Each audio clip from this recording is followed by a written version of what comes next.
Hey guys, Jay, welcome back to the channel. So, guys, what the heck happened today? Like seriously, today was crazy. Yeah, so many different things. I don't know what's going on with my camera here. This is weird. But so much in terms of toy news today. It's actually kind of nuts what was happening. I just have a hard time understanding why all these companies went the way that they did. It's kind of crazy, really. Uh, but yeah, I was super happy at the results. Honestly, um, so many different things, so many different announcements from multiple companies. I mean, you had how can I say this properly? You had how come my camera is literally just going whack on me today? Give me 1 second, guys. I'm just gonna add it back to the stream. That's weird. It's not. Huh.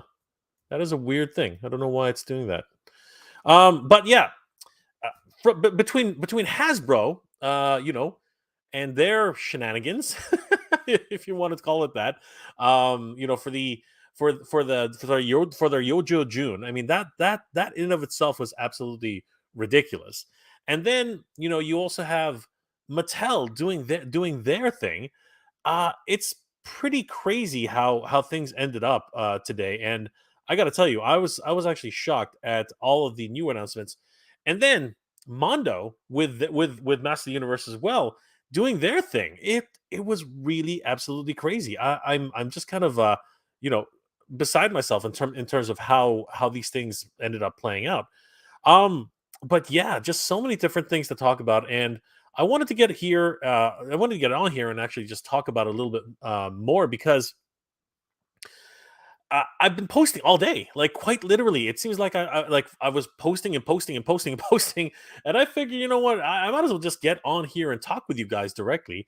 But something is really going on with my camera, guys. Give me 1 second. I'm just gonna blank out for a quick second, come right back, because this is weird. Hold on for a second. I'll be right back, guys. I will be right back. Hold on.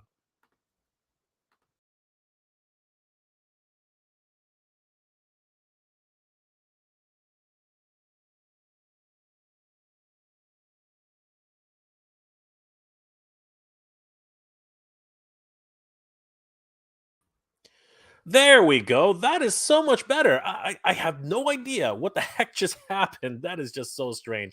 My apologies, everybody. This is the way it's supposed to look. Anyway, hey guys, it's Jay. Welcome back to the channel. So, guys, I'm gonna start over again just from scratch because you know what? This is a big thing. This is a huge thing. So today we obviously had Yojo June, and Emily and Lenny, they gave us a huge heads up in terms of like what was going on. But it was one of those it was one of those situations where um so many different people had been hoping and waiting for some really cool announcements. And another channel, Shark News, who actually covers a lot of GI Joe related topics, he actually leaked out the other day that Desert Commander Snake Eyes, as well as Tunnel Rat, would actually be up for pre-order today. He also included a whole bunch of box art, and it's really awesome that he actually let people know that that was happening, and it ended up being absolutely true. He actually did get all that right, and they actually ended up as pre-orders today. But the one thing which Emily and Lenny really were surprised at, and I think all of us were really surprised, is that the Cobra eel actually was not leaked. I mean, pretty much everything out there was leaked. There have been multiple different groups who have been able to crack the code and really find out all of these different figures who have been available on the market, and that was available today. But when it actually went for pre-order, as everybody saw in my video earlier today, it pretty much sold out like that. I swear to God, it was like 2 minutes, not even, and they were all sold out. Um, and going on Amazon, it was the exact same situation. Now, throughout the day, it actually started coming back in stock. So I do suggest that the link which I put in that video, and we'll be revisiting it later in the stream tonight. Um, I really do suggest that you bookmark that link if you're thinking about trying to pick up a Cobra eel for yourself, because honestly, I'm really having a confusing situation here in terms of like what is it that Amazon has to offer in terms of exclusives. If it's one of those hit and miss kind of situations, sometimes you get it, perfect in perfect condition. Sometimes you get it with dents and scratches, and yeah, it's a really perplexing situation in terms of like their overall partnerships with different companies. They have actually gotten better though, because as of late they have actually started putting them inside mailer boxes, much the way Master Universe Classics did, and of course Super 7 continues that tradition to this day. But the toys news did not stop there. The toy news just kept going and going and going, and the freaking Energizer Bunny, man, like bang, bang, bang, bang, bang. It was absolutely nuts. Yesterday, Hasbro also released, and I did a video about that this morning, about their, you know, what's it called? Transformers Death 2-pack. I don't know what else to call it. I mean, they're literally calling it the Ironhide and Prowl 2-pack, but it is their death versions. Like literally, they are selling dead Transformers. I don't know how else to put that. Dying Transformers, maybe, but they are literally dead. If anybody watched they're part of the studio series from the 86 line. And if anybody actually watched Transformers the movie, you will know that those two particular Transformers were absolutely critical in the plot of the series, and really did traumatize kids at the time for the 1986 Transformers movie. So much so that even today, people are still talking about those scenes, and exactly how much traumatization that they went through all those years later. Now, I don't know, seemingly enough to celebrate this whole idea, they've actually created versions of these, like dead robots. I don't know what's going on. I don't know why Hasbro thought that was a good idea. Every few years they sort of like bring around a deceased Optimus Prime. I mean, that's been a constant thing with them for special events or special anniversary, whatever. And you kind of got used to that. Like that kind of went, whatever. That's kind of vanilla right now. But now they're actually trying to introduce actual dead Transformers. In terms of mainline 86 studio series. And I just did not know what to think about that. That was really weird. I did an entire video on that, guys. And my good friend Ken over at Toy Connections also chimed in. Sorry, doesn't chime in, but he actually had an entire retrospective on the Transformers movie. And if anybody has not yet seen the Transformers movie, which I don't know why you haven't, definitely check out Toy Connections and his retrospective, because it's a lot of fun, and it really is one of those movies which is a generational icon for many of us who grew up around that time. But the big things that happened for Masters of the Universe were some amazing packaging reveals. As a matter of fact, the Serpent Claw Man at Arms was revealed and actually showcased a brand new possible figure for the Master Universe Origins line. That's right, guys. Stretch Neck was actually revealed on the backing card for Man at Arms, and that is pretty significant. Why is that? It's because this really truly is the year of the Snake Man. It seems like everywhere you turn, Mattel is really pushing the idea of the Snake Man. We've already heard that they have been working on a Lady Slither and a Fangor. And if this holds true, and Stretch Neck could be the next figure in the line in terms of like the actual Snake Man, that means we could see the rest of the line, which was teased. Well, not teased so much, but worked on by Axel Jimenez back during the Master Universe Classics edition. But it didn't stop there, guys. As a matter of fact, more backing card artwork was unveiled by Manuel Eduardo Caritas on his page. And I want to take a deep dive into that because there's a lot of cool Easter eggs that actually ended up there. It's crazy what's been happening with toy news this week. I mean, like literally the last couple days alone, it's just absolutely been blowing my mind. But so many different things happening all the time, including Mondo. Mondo is just starting to wake up, if you will. They are really starting to move things. And over at the Licensing Expo 2023, they had on display many of the Master Universe figures they are currently working on. And guys, man, there are some crazy, crazy things showing up at these expos right now. And it just goes to show you that we all have to get our wallets ready, because as far as Yojo June is concerned, there are just so many different pre-orders out right now. It's absolutely ridiculous. Not to mention the fact that the Target Summer Geek Out is it's literally just around the corner. I just can't believe this, with NECA and the Teenage Mutant Ninja Turtles and all those different figures that are about to come out. This is just ridiculous. How much can our wallet stretch? How much money is going to be needed to actually get our hands on any of these figures? And then we have Mondo literally teasing us with these photos of Skeletor. Yes, the 40th anniversary Skeletor figure, which is what I'm calling it.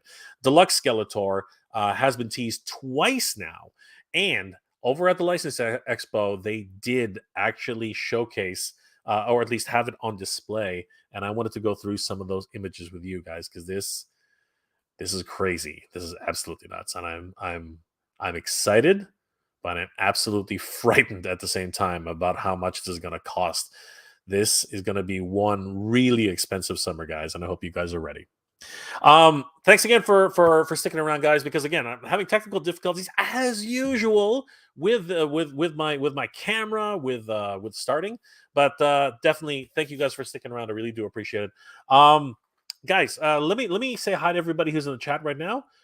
You guys have been so patient and just just absolutely crazy what's going on. Frankie Rivera at work, but all ears. What's going on, Frankie? Good to see you. Thank you for joining us. Mr. Wonderful second, aka first loser. Easy there, bro. Easy. We're all equals here, man. We're all good friends.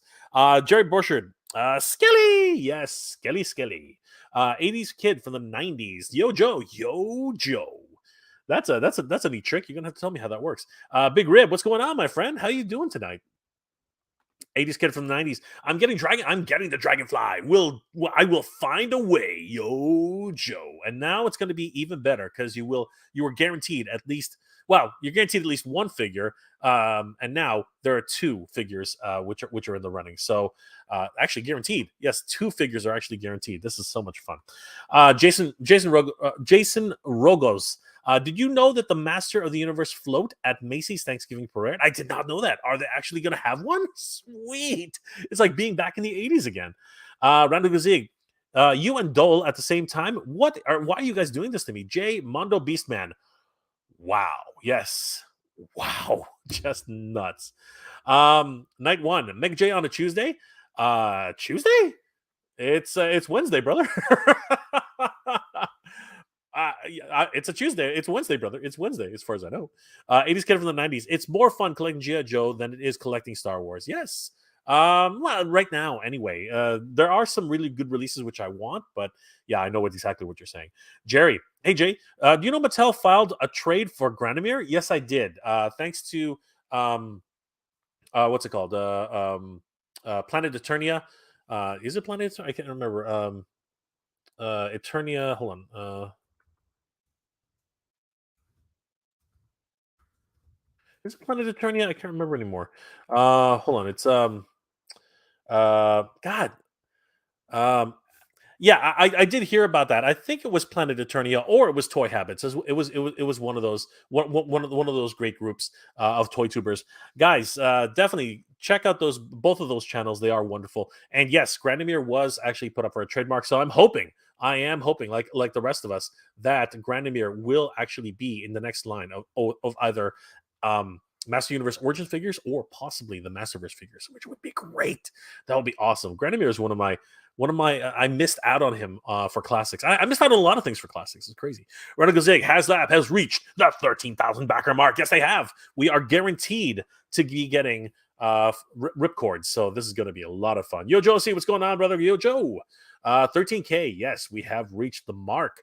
Night one, Mega J on a Wednesday. There you go, brother. That's the one. I'm excited for the Retro Firefly. Yes. Retro Firefly. Are you talking about the retro card? Yeah, he looks great. New Tabby, what's going on, brother? How you doing tonight? Dave Sinelli. Hello, crew. Hey, Mega J, the most savvy toy collector in the YouTubers. The toy tubers. There are many more capable people than I am. I'm telling you right now. So many great creators out there. It's not just me. It's everybody. Everybody's out there. 80s kids from the 90s. Ba weep grana weep mini bomb. Yes. Ba weep grana weep nibion. Now, why you mentioned that, I have no idea. Other than the Transformers movie, I guess. Night one, such heroic nonsense. That's right, Megatron. Absolutely. One shall stand, one shall fall. Absolutely, my friend. This is some great lines. We all grew up in the 80s. Most of us, anyway. Apparently, 80s kid from the 90s is here. I don't know how that works. Emerald for Night Photo. Picking up Skeletor and Panther. Yes. Abso-freaking-lutely. And I'm gonna cry. I am gonna cry. I hope they don't release them simultaneously. That would be stupid. Princeton Phalanx 59. Hello, everyone. Hello, Princeton Phalanx. How are you today? Yojo C. SDCC is gonna be crazy. It will be. Unfortunately, I will not be attending this year unless some minor miracle happens. Mr. Wonderful. Hey there, New Tabby. What's going on? Cesar76. I can't wait to get this Mondo Skeletor. Dude, he looks ridiculous. Stephen Cormack. Stephen Komarek. Hello, Stephen. How are you tonight? Dave Snelly. I totally missed out on the pre-order for Squeeze. Only bagged one Spycar. There you go, brother. He'll come back. They will come back, my friend. Super C Low. Hey Jay, what's going on? Super C Low. How are you doing tonight? Lab Rat, what's going on? Impuri 70. I'm hoping I'm getting there. Impuri 70. For Eternia. Yeah, for Eternia.com. That's right. I believe it's for Eternia. Yes, it is for Eternia.com. Yes. They're the ones. That's where I learned. That is where I learned about that's where I learned about the trademark for Granomir. That was where it came from, I believe. Either that or it was toyhabits.com. Somebody can confirm that on both ends for me, because I was sure that was the thing. Yes, I believe it was actually for Eternia.com. As a matter of fact, I'm going to go ahead and put that up here. We'll just do that because I'm cool like that. Let's see here. Present, share screen, and window, and there we go, and share. There we go. For Eternity.com. Yeah, these guys are awesome creators. Definitely give them a like and a follow. Tell them that Jay sent you. Wonderful website as well. That's where I found out about it. The rumor alert, and one of them came true. So Vicron did actually get a release for Masterverse, and now my fingers are crossed that Grenomir's next. Oh my god, that would be sick. I really need a Grenomir in my life. Ronald Embry, what's going on, Ronald? How are you tonight? Danny Phillips, what's going on, dude? How you doing tonight? JB Star Trek, what's going on, JB? You want to join tonight? Let me know if you wanna hang. Would love to have you on, JB. Send me a PM on IG. Let's do this. If you want to jump on, JB, it's up to you. Let's see here.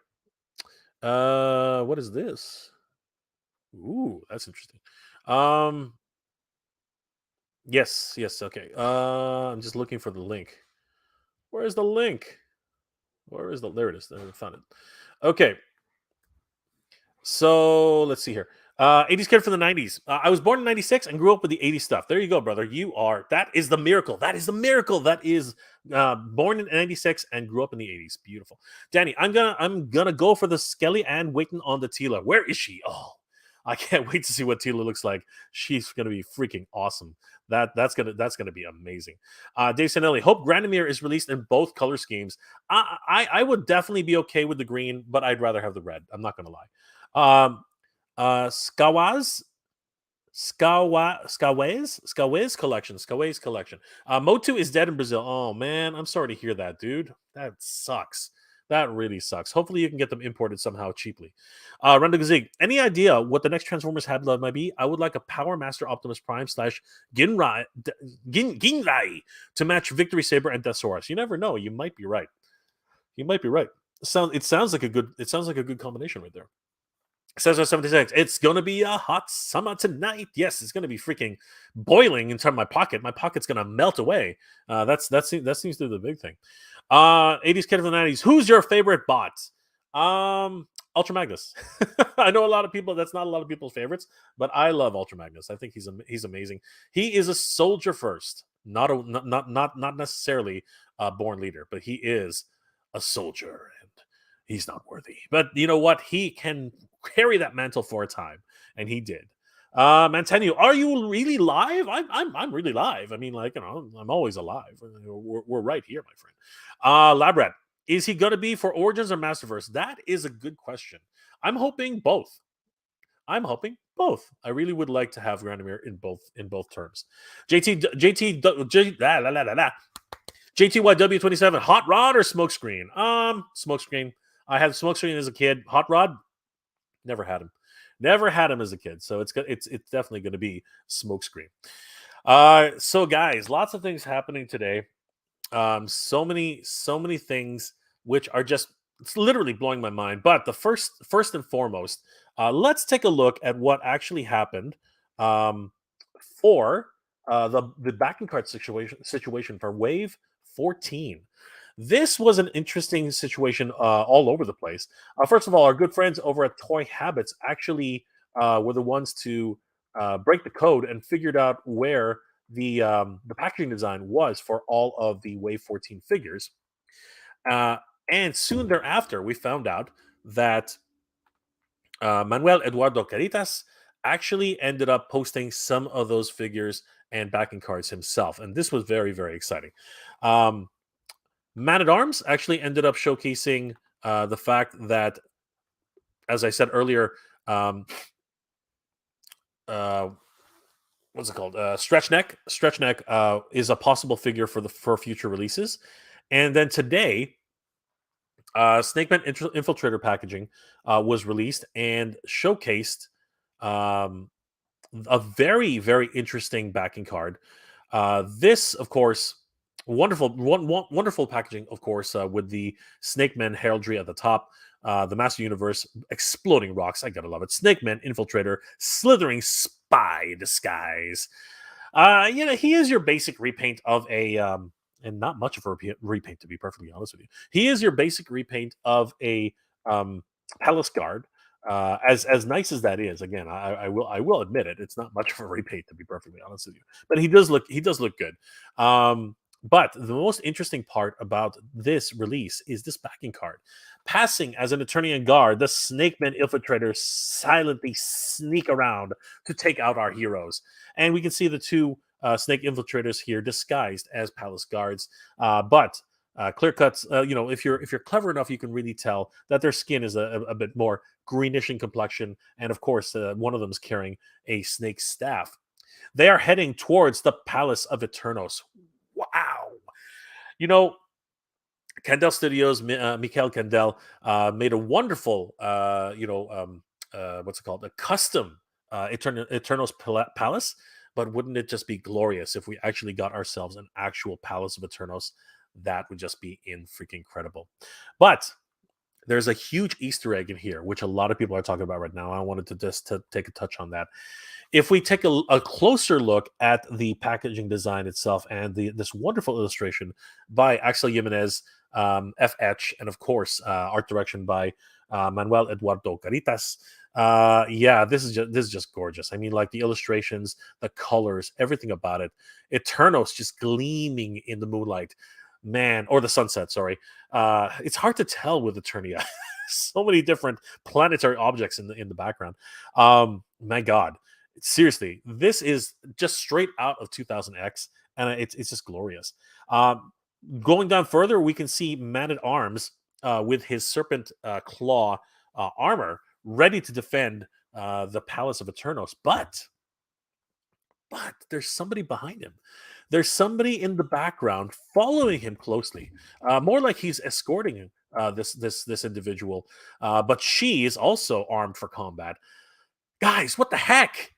Is that not Queen Marlena in her armor?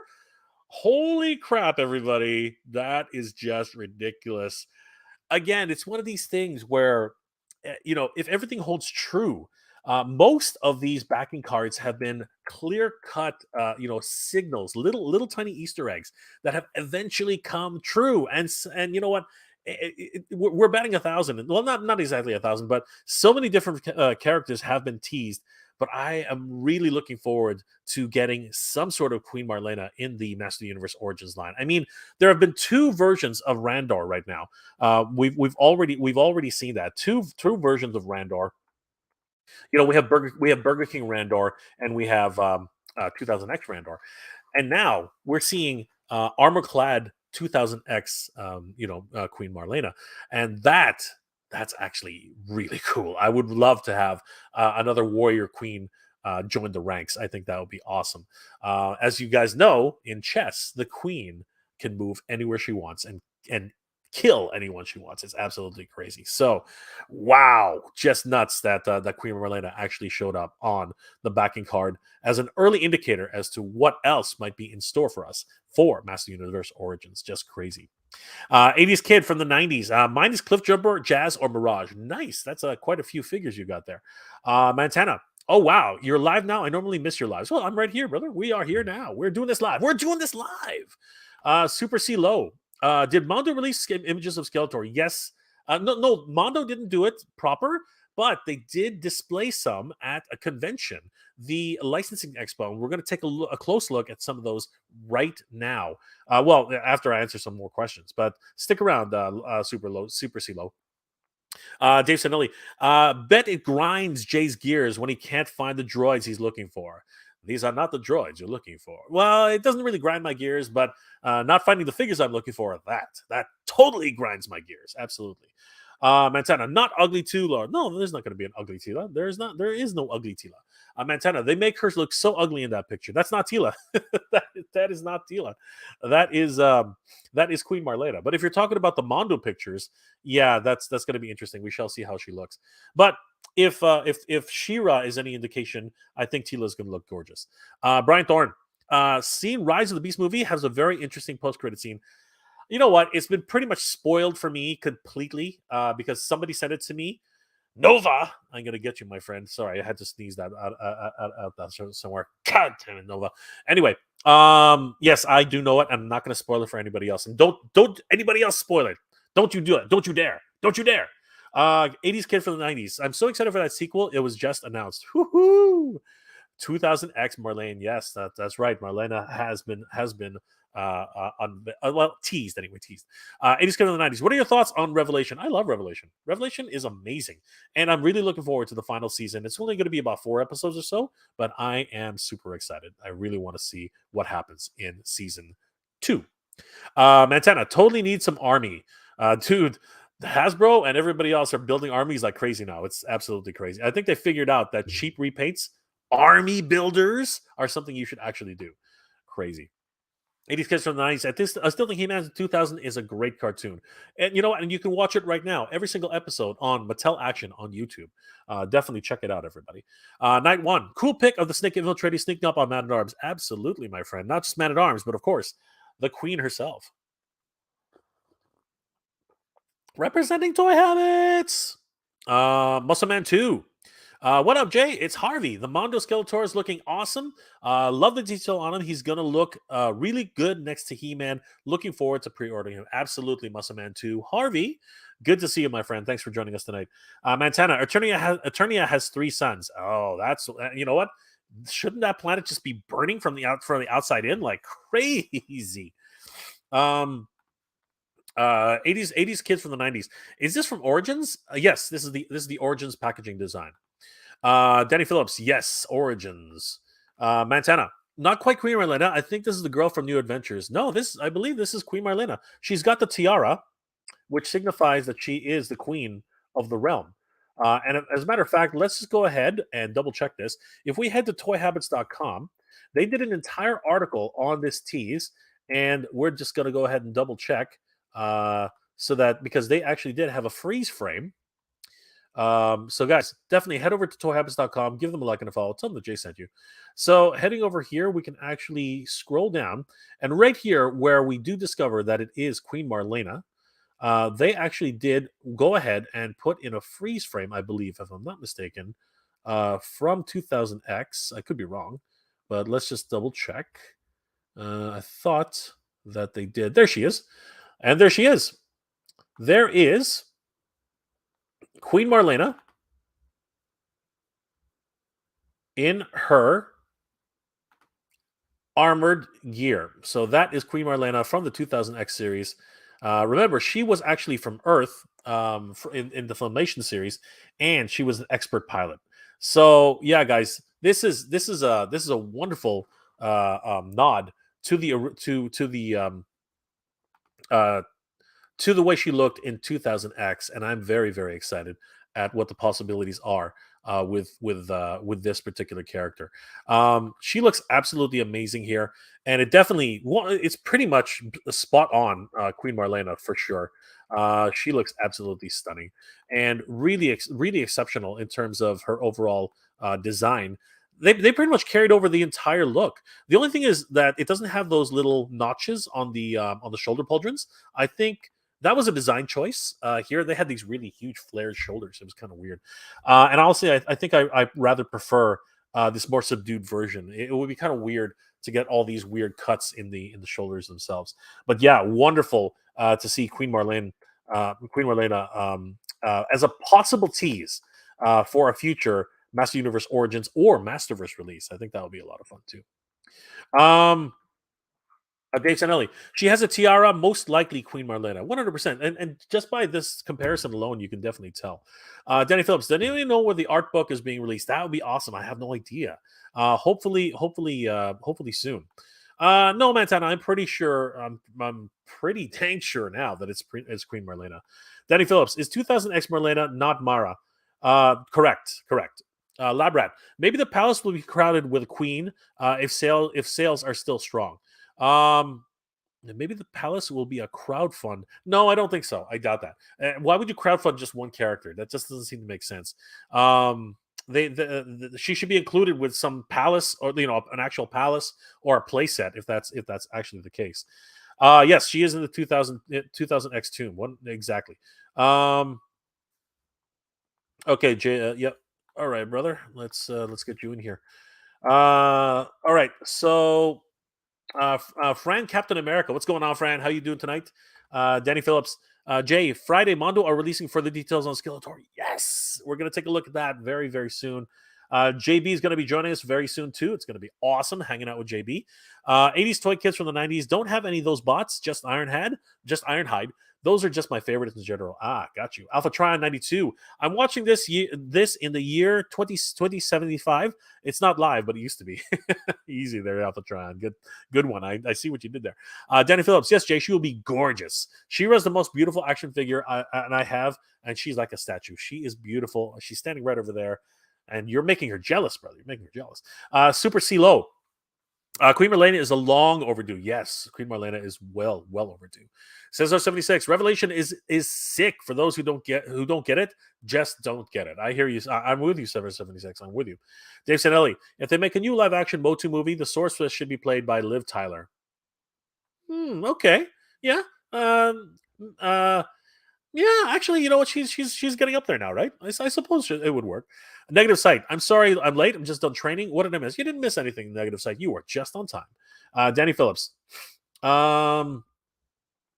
It's just the first half of the Revolution that's 4 parts because the ongoing from Motherboard of the Horde seems to be more like a 2-parter. I really hope they have more seasons. This one will definitely be the big test for Revolutions, I think. Big Rib. Which hero do you think Mondo will make next for He-Man? Well, it's pretty obvious. They're going to go with Skeletor, then they're going to go with Beast Man. I mean, he's already there, and we can talk about that at length. So Beast Man is next, and he's going to cost a bundle. Danny. Okay, thanks, Danny. I appreciate that. Montana. Oh my gosh, that's so cool. Yeah, she's a very cool cat. Definitely looking forward to her. Yeah. Absolutely. Of course, there are design picks. Thanks, Danny. Yojo C. Spoiler, at the end of Transformers, they show... No, whoa. Hey. Easy. I know that's a joke, but I'm not going to entertain that joke, Yojo. Not going to do it. Krillin looks badass in her armor. She does. John Brooks coming all the way from the Philippines. A lot of Filipinos in this place. A lot of Filipinos. Good to see you, brother. And he's Irish, so you got to kiss him on St. Patty's Day. Good to see you, John. Labrat, she looks great. Absolutely. Montana, I hope they keep her from Earth. I want to see the stories of haters of the king marrying an Earthling and become queen of the world. And if she was any other race, the prince might be a mutt. Well, you know what, Montana? I don't know exactly where you're going with that, but okay. Big Rib. Absolutely. Trouser Meat. Hey, what's going on, brother? Hey, Jay, you probably remember me from before. I changed my name for fun. Honestly, dude, I'm not sure I remember you, but if you are who I think you are, as long as you behave, you can stay. That's just the way it is. Guys, so many guys. Thank you guys for all the comments. It's always great to chat with everybody. I got a very special guest coming in right now. Huge friend of the channel, and of course, we've been chatting for not just chatting. He's a big supporter of the channel, and we've done trades before. He's always been a great toy tuber in his own right. Guys, please help me welcome my very good friend, JB's. Come here, JB's Toy Trunk. What's going on? How you doing, mother? What's up, Jay? Good evening, sir. What's going on, my friend? How's the weather down there? Actually, not too bad in South Carolina. Usually it's like 182 degrees, but right now it's like 80 something, so not too bad. Brother. That's all right. Yeah. We got freaking fires up here, man. It's fucking getting stupid. And you know, my heart goes out to everybody who's been displaced. You know what I mean? It's terrible. Yeah. We even got we got smog warnings up here, and you could smell it in the air. I didn't realize how bad it was. People were telling me that as far as certain parts like New York, apparently the Yankees game was canceled. I was like, what? The Yankees game was canceled? That just makes no sense. So yeah, you know it's bad when they're canceling games in New York from stuff that's happening up here in Canada. Like there's a problem there. How are you, JB? What's going on in JB's world? Doing pretty good, man. I've been really busy at work. Summertime, leading up into the summertime, at least for us in the Northern Hemisphere. I had a couple comments on my last video where I said, "Have a great start to your summer." People are like, "Hey, I'm from Australia. We're in winter now." So for our summer up here in the Northern Hemisphere, it's been really busy. Really, yeah, that's all I can say is busy. But also busy out there hunting, and that's why we tune into Mega J to see what's out there, the news, the drops, like the GI Joe drops, the MOTU stuff. It's hard to keep up, so that's why we tune into your channel and of course support you and just enjoy it. So yeah, busy hunting, but overall we're doing great. Can't complain. That's awesome, JB. You know the family's good. Everyone's doing well.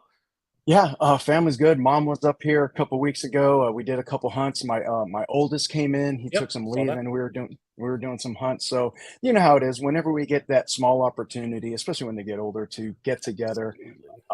Started looking more at the Pokemon. He collects Pokemon and Hot Wheels. So as I'm filming, I'm like, hey, let's go see what Pokemon figures and Hot Wheels are coming out. And so can't complain, man. It's just living the dream. Yeah, absolutely, man. You know, I see those awesome pics on your Instagram all the time. You're living the life, brother. That's so Thank great. you. Living the dream, man. Appreciate it. So today had some crazy things happening, like just amazing drops and some trouble in GI Joe land. Some stupid things happening in GI Joe land, in my opinion. I'm gonna ask: were you able to snag an eel? I was able to snag an eel. I went on Pulse and grabbed an eel, and I was getting ready to go. I was like, I want two, you know, and a lot of things. I can't army build as much as I wanted to, but with Vipers and any type of troopers, two's like the thing. Sure, I couldn't get two, especially with a different head. Dude, I'm shocked you got one. Literally 3 minutes. Three freaking minutes. It was crazy. I looked out. It was right at the end of my lunch hour, and I was like, my alarm went off. I was like, boop, and there we went. I tried looking on Amazon early too, and it wasn't on there. Are you a Pulse member though? Is that what happened? Yeah, I am a Pulse member, and okay. I get some grief from you know, my community, my guys. Some of them give me a little. They jab at me. They're like, "Why are you paying into it?" I order from them enough, and I get free shipping. And if I get that hour in, it's a chance. So yeah, brother. No, but you were the smart one today. It didn't even Yeah, get to the public. It would literally, yeah. it was like 3 minutes in the Pulse member only. Like, wow, that's the second time now. The Crimson, did you get a Crimson Guard from Python Patrol, or you didn't bother? I didn't bother just because I think I'm gonna be able to grab one of those eventually. Yeah, Just and the eel. Well, I think really got me was it limited to one. I was like, what's going yeah, on here? yeah. That was dumb. Amazon, you could have as many as you want, and that's actually Yeah. another problem because Amazon, it sold out in an hour, right? Which was just Yeah. crazy. And then they showed up again later in the afternoon around 4 or 5 or something like that, and they sold Yeah. out again. Yeah. It's going to come in and out of stock at Amazon. It's just they Right. got to do something about this. This is not right. This is not I, right. Like there is you know, definitely something going on over there. yeah, there's always the conversations on, troop builders. Let's get some 3 or 4 packs out there. Whether it's Black Series, with stormtroopers or GI Joe with some grunts or some eels, some guys that you could really build up. But what do we know? One hundred What do we percent. No, and I totally understand. But it's business, right? At the end of the day, they're there to make money, and I understand that. I get it. I mean, like, why wouldn't Yeah, you, right? yeah. Chedwin Mendoli, what's going on, brother? How you doing tonight? Jabbar Robbins, good to see you, brother. It has been a minute, my friend. Gwildor, what's going on, Gwildor? How are you tonight? Good to see you, Gwildor. Danny Phillips, she will be from Earth. Yes, I'm pretty sure she will be. Maybe Courtney Cox is a sorceress in the movie. That would be awesome. Eddie Rodriguez, what's up, guys? What's going on, Eddie? How are you doing tonight? There are a lot of people who just joined us, so I'm gonna have to start skipping everybody. John, has anyone seen the size of the Mondo Beast Man? He's huge, about 2 inches taller than their He-Man figure. I did a whole video on that, guys. You can definitely take a look at it. We'll even take a pop in and see just exactly how big he is, because people are Right. going to be shocked. There, did you see it, JB? I saw a few clips of it, and that's why I was tuning in because I knew you were going to be getting on that. You know, the Mondo figures are great. I know we had the She-Ra and the He-Man, and it's just like, what are we going to bring out now? When Beastman, he's got to be huge. He's got to be Oh, fantastic. I brother, I you don't kind know of looked. that. I You don't know kind of what looked happened at with. the head. I kind of looked at the head sculpt. I was like, I don't know, is that right? So I don't know. I'm sure we could Well, discuss. okay, it's right in so much that it's right in so much that that is actually very close to the original kind of Right. look for Beastman. Obviously, Mondo does their own stylization on it, right? Just like any of their other figures. But in terms of an homage to a character, it's very much on par with what he's supposed to look like, right? Um, okay, so you know what? Just because you haven't seen it, and a lot of people are asking about it, might as well have a look There we at it. go. There we Yeah. go. So JB, check a look at this. This is how Jeez. big this guy is. Like he is monstrous. Huge shout out to Las Vegas Funko Holics. Thank Oh you yeah. guys for posting this. Sorry, what's that, JB? Oh, I'm sorry to cut you off. The good dudes right there. Yeah, they got a lot of inside stuff. Those Yeah, yeah, guys. yeah, absolutely, and Oh yeah. definitely. I always shout out my where I'm showcasing photos from. Don't want to leave anybody out, but this is ridiculous. This is he is what, like, head and shoulders, not just head. He's like almost twice the size of any of these figures. He's Yeah. massive. He's Yeah. absolutely freaking massive. I I'm beside So myself, JB. What are your thoughts, man? This is just crazy. my quick question is that to scale? Because like as the adult collectors we get, we start saying, is that how it's really scaled? Because that guy is huge. That's Gigantor. He is very very big, but if you go by the 2000X type of Okay. model, you know what I mean. He There you go. was huge. He was Yeah. naturally big, right? Yeah. And even in Revelations and Revolutions, I believe he actually is supposed to be of a higher stature. But again, this is all stylized, right? These aren't filmation or actual toy accurate, right? So I guess Yeah. the sculptors over at Mondo just decided he's got to be big, he's got to be burly, he's got to be like a bear, right? Because this is literally the size of a bear. Like there's a Kodiak, Yeah. or actually I think yeah, definitely at least a Kodiak. Like this thing is huge. He is literally just towering massive. Um, but at the same time, he's definitely he's got the look, man. He's Yeah. definitely all that in the bag of chips. Like, oh my god, just absolutely ridiculous. I mean, just bringing up some of the details here. Um, look, I mean, he's holy crap. He just looks so menacing, and that face is freaking me out sometimes. I gotta tell you, it's absolutely crazy. He He's is gonna he's definitely something, man. Like he's seriously. gonna be in your nightmares. Oh, That's he what you're is. looking at. He is actually at one point when I was doing my video, he kind of he shook me. He literally shook me. I was like, "Wow, what the heck?" Like I was actually jumped back for a second. I was literally shook. Like it was crazy. Um, what's it called here? Yeah. The What are your thoughts about the overall sculpt? Like, well, like is it your the thing, de or are you not into it? Like, Well, I mean, I don't collect Mondo. I love Mondo, and of course, I gotta pick and choose. But I mean, I'm thinking if you don't get into Mondo at all, but are a Masters of the Universe fan, if you just wanted to get this as a centerpiece, there's nothing wrong with this. This thing is massive and huge. You could just have this there, and everybody would know exactly what you're trying to do. This guy would own a room right here. oh, just The no, he Yeah, not only owned the room, he'd be the room. that, and He's so that's what big. I'm getting at. Yeah, that He's so detail big. the Yeah. detail from the mouth and the teeth and the eyes, the nostrils flaring. That's good work right there. Oh, That's 100%. I yeah. Wow, that's amazing. he's just beastly. He really is just beastly. And if we actually look at the original version, you can see where the inspiration comes from. He definitely has that. This is face paint, right? Yeah, Like this that was pretty much what's it called? Confirmed in the Master Universe Revelations, where he actually took off his face paint in gotcha. the show, right? That's right. He became more beast-like. Now, it's interesting because if we were to read into the character, I actually think he might have been in a circus. I don't know what the actual mythos Hmm, is, because, and the reason I say that is because if we look actually at his armbands, I'll just find the photo itself. Yeah, right here. If we look at the armbands themselves, they've actually homaged the idea that he was actually shackled. You can actually see gotcha. the broken what's it called, chain. So Right. and the way he's actually decorated, it's almost as if he was like a circus performer or something. You know what I mean? So Yeah. I'm wondering if that's Yeah. actually like clown makeup, right? Because they wanted to make fun of him or whatever, and he ended up breaking his bonds of slavery and became something more, right? By the way, huge Yeah. shout out to Toy Shiz Yeah. for the photos. He did an amazing job. Sorry, go ahead, Jamie. No, no, if that was let's say the mythos and the storyline, that would make sense.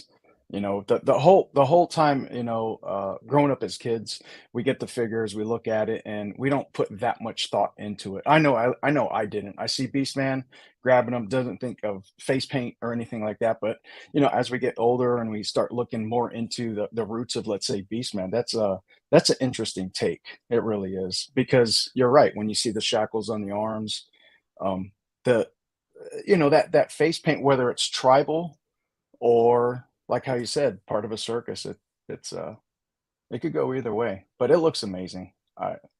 What's the price on this right here? Ugh, we don't know. We don't know what Skeletor Oh, is okay. priced at yet. We don't know what Skeletor is priced at Right. yet. We don't know what Beastman will be priced at yet. So yeah, Jeez. it's gonna be a crazy thing when this happens. But I mean, if we were just to you know just a wild guess, I mean, I'm looking at 300. You know what I mean? Like that's Oh, yeah. some people were saying that he's going to be as much as a Battle Cat. I don't think he's going to be that much. I really don't Right. think so. Um, But, I mean, it's pretty crazy. it's not out of the picture, though, if it was that much, because I mean, look at all that detail and, it's crazy, though. Yeah, That's but it's like Battle Cat is much bigger. I mean, oh, he yeah, is that's true, huge, right? He is, yeah, yeah. absolutely Good point. he truly is a beast.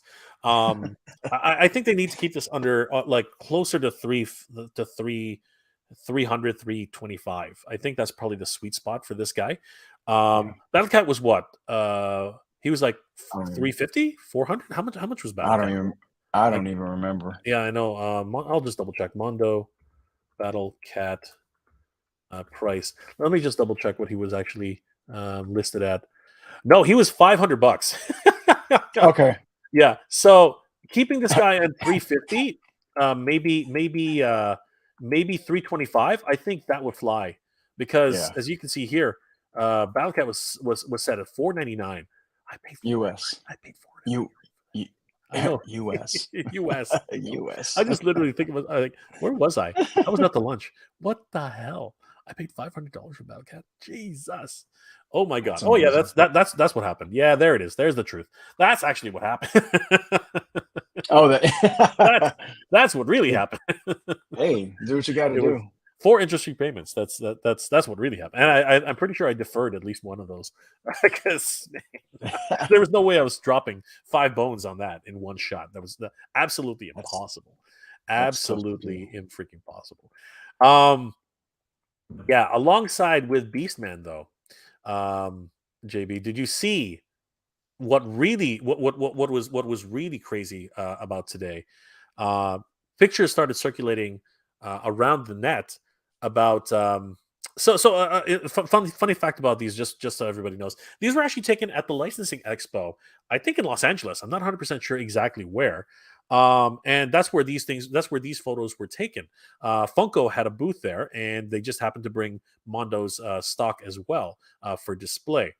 Um, I don't know, obviously for the licensing expo, I guess they were there to um, rub elbows with some industry pros for the future, because as we know, Funko's going through their own set of problems these days. Um, Right. but yeah, it's interesting to see that they were there, and while they were there, they showcased something ridiculous.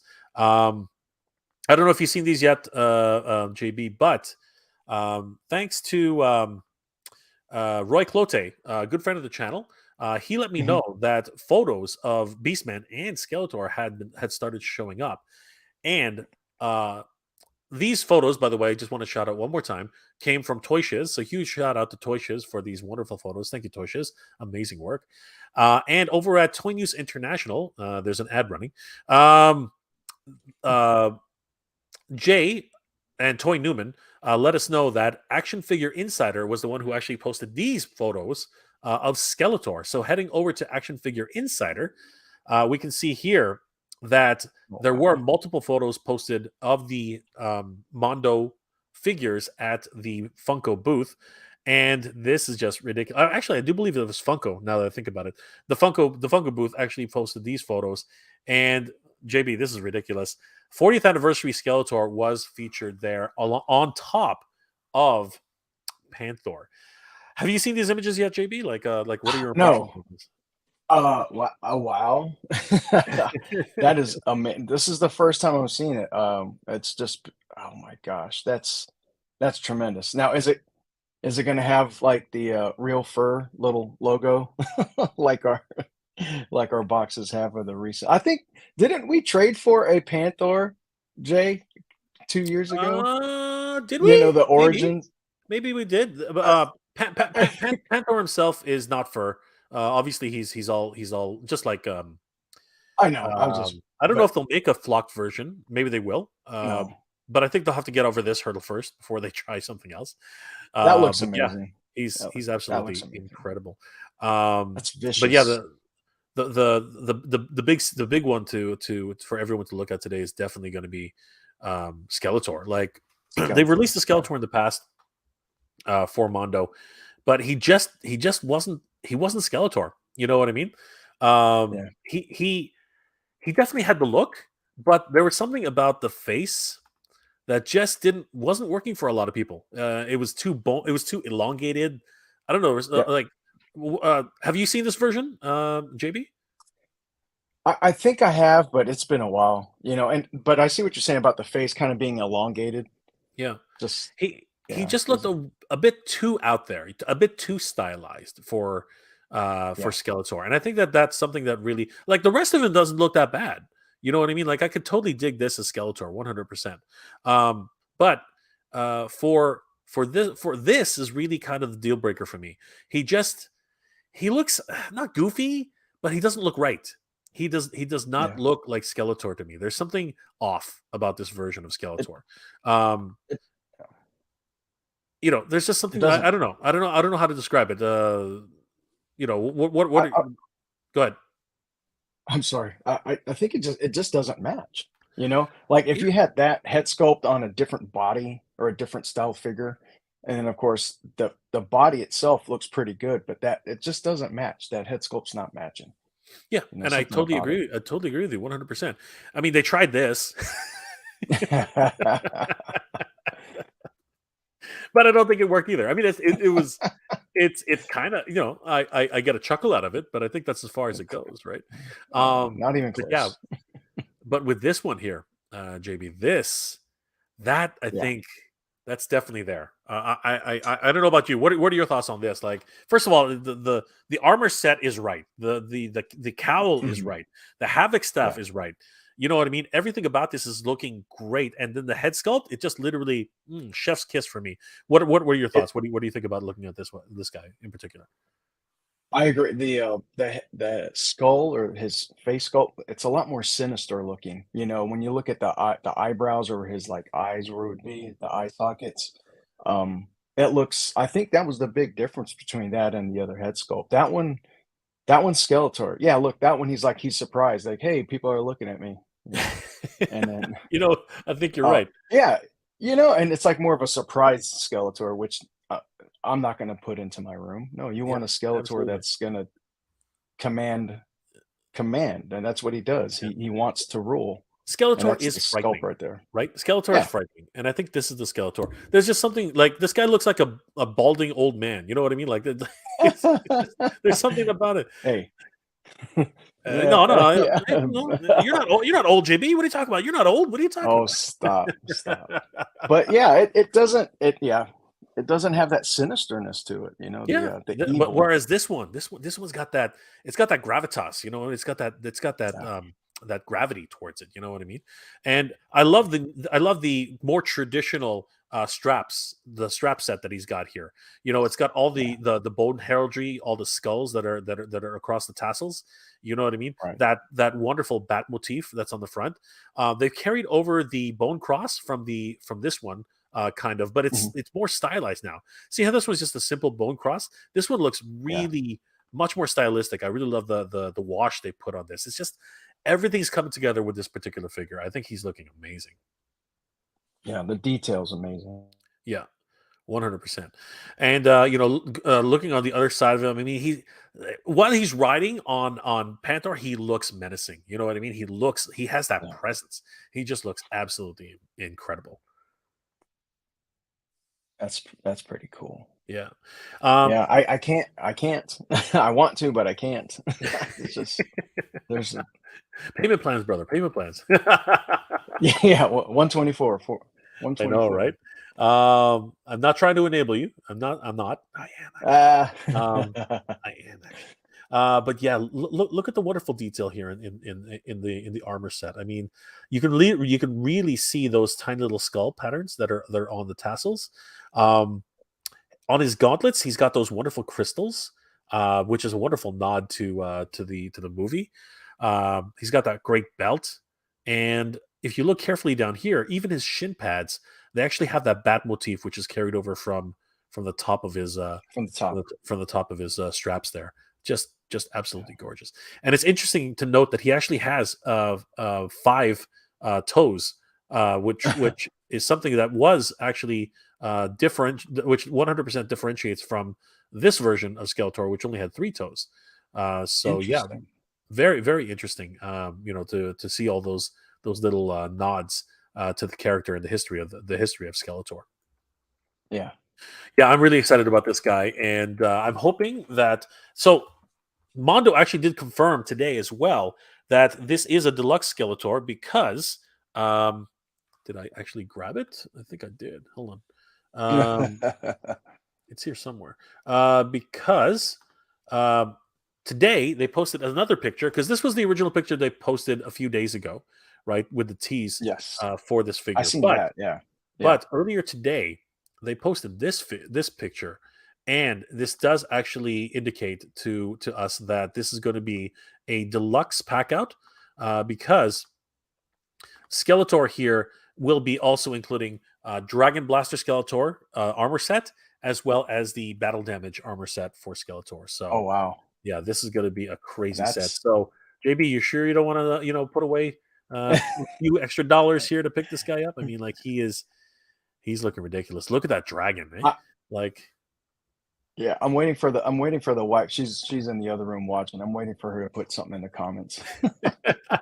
It's gonna be like, heck no, or that's oh, you know that's what? how it is. I wouldn't blame You her got honestly because it's again this is something that's not for the faint of heart. I mean this guy is definitely um, he's definitely a small mortgage, man. Like one mortgage payment for sure. Like this is yeah. this this is just crazy. Um, he's bathed in shadow here, so it's kind of hard to see exactly what he looks like. But if I hazard something, we'll see if we can actually get a better look at him. But he's just looking ridiculous. And I don't know, Jamie, are you a stickler for gimmicks? Like, would you want this? Would you actually want this guy to spit water or some sort of, or are you okay with a blast effect or something? I'm okay with the gimmicks. Like when it comes to my catch gimmick for a lot of my figures are like glow in the dark stuff. If I'm getting like a Super Seven figure reaction or Super Seven, I'm looking at the glow in the dark. For some reason, that just kind of gets to me. If it has a gimmick like squirting water or anything like that, it's cool and nice to have as an adult. I'm not going to be really playing like that, but I think just knowing that it's there is kind of cool to have. It wouldn't be a make or break for me at all, though. Something like this, if it's there, cool. If not, I mean, if you're buying this, you're buying this because of the presence, the way it looks, the detail. And not necessarily for a gimmick, my opinion.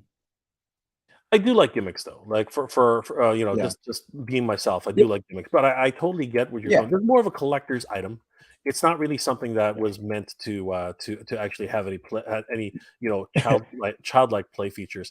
So I've raised the gamma on this and actually raised the Wow. brightness as well. We can actually see a lot more details here. So there we can see the dragon, a little bit more of the sculpt. Yeah, He's looking so cool. It looks like he's actually yeah. got a hinge on his That'd be cool. lower mandible. So that might be cool. I wonder if he can actually open his mouth nearly 90 degrees. I think that would be really cool to see that. Yeah. There he's got his green collar, which is awesome. I love the fact that they've kept all of the details pretty much the same as they Right. did back in the day. We can see the lockbox that he's got here Hmm. on the real chain. It looks like it's an actual real um, chain link, which is always fun. Oh, look at that! Look at that armor. Um, Hmm. it's got. I wonder if it's going to be that crazy hot pink fuchsia that he's always Oh worn wow. traditionally. Yeah. I And mean, looks like that's what it's looking like there. Yeah. absolutely. And this looks like a plastic hood, unlike the felt, unlike the soft goods hood that he had in the previous shot. Hmm. So that's interesting because this one looks a little bit more sculpted. You can see how it gleams on the top here, whereas Yeah. this one here is definitely soft goods, right? Oh There's no yeah. shine to this at all, right? So Correct. that's an interesting take on that. So yeah, I'm thinking that this one is actually part of the armor set itself, or maybe this is an entirely new head sculpt. That's actually something possible Yeah. as well, right? Because I Yeah. wonder if this is actually a movable jaw, because it doesn't. It looks like it's clamped down, whereas this one Mhm. here, oops, wrong one, not that one. This one here looks like it's got a. It looks like there's a it looks like there's a hinge right there. Oh yeah. Yeah, so I think that this one is a movable jaw, whereas this one I think is stationary. That's just some Yeah. theories that I have, but Sure. he, he's looking freaking amazing, man. Like, oh my Yeah. gosh, this is just absolutely crazy.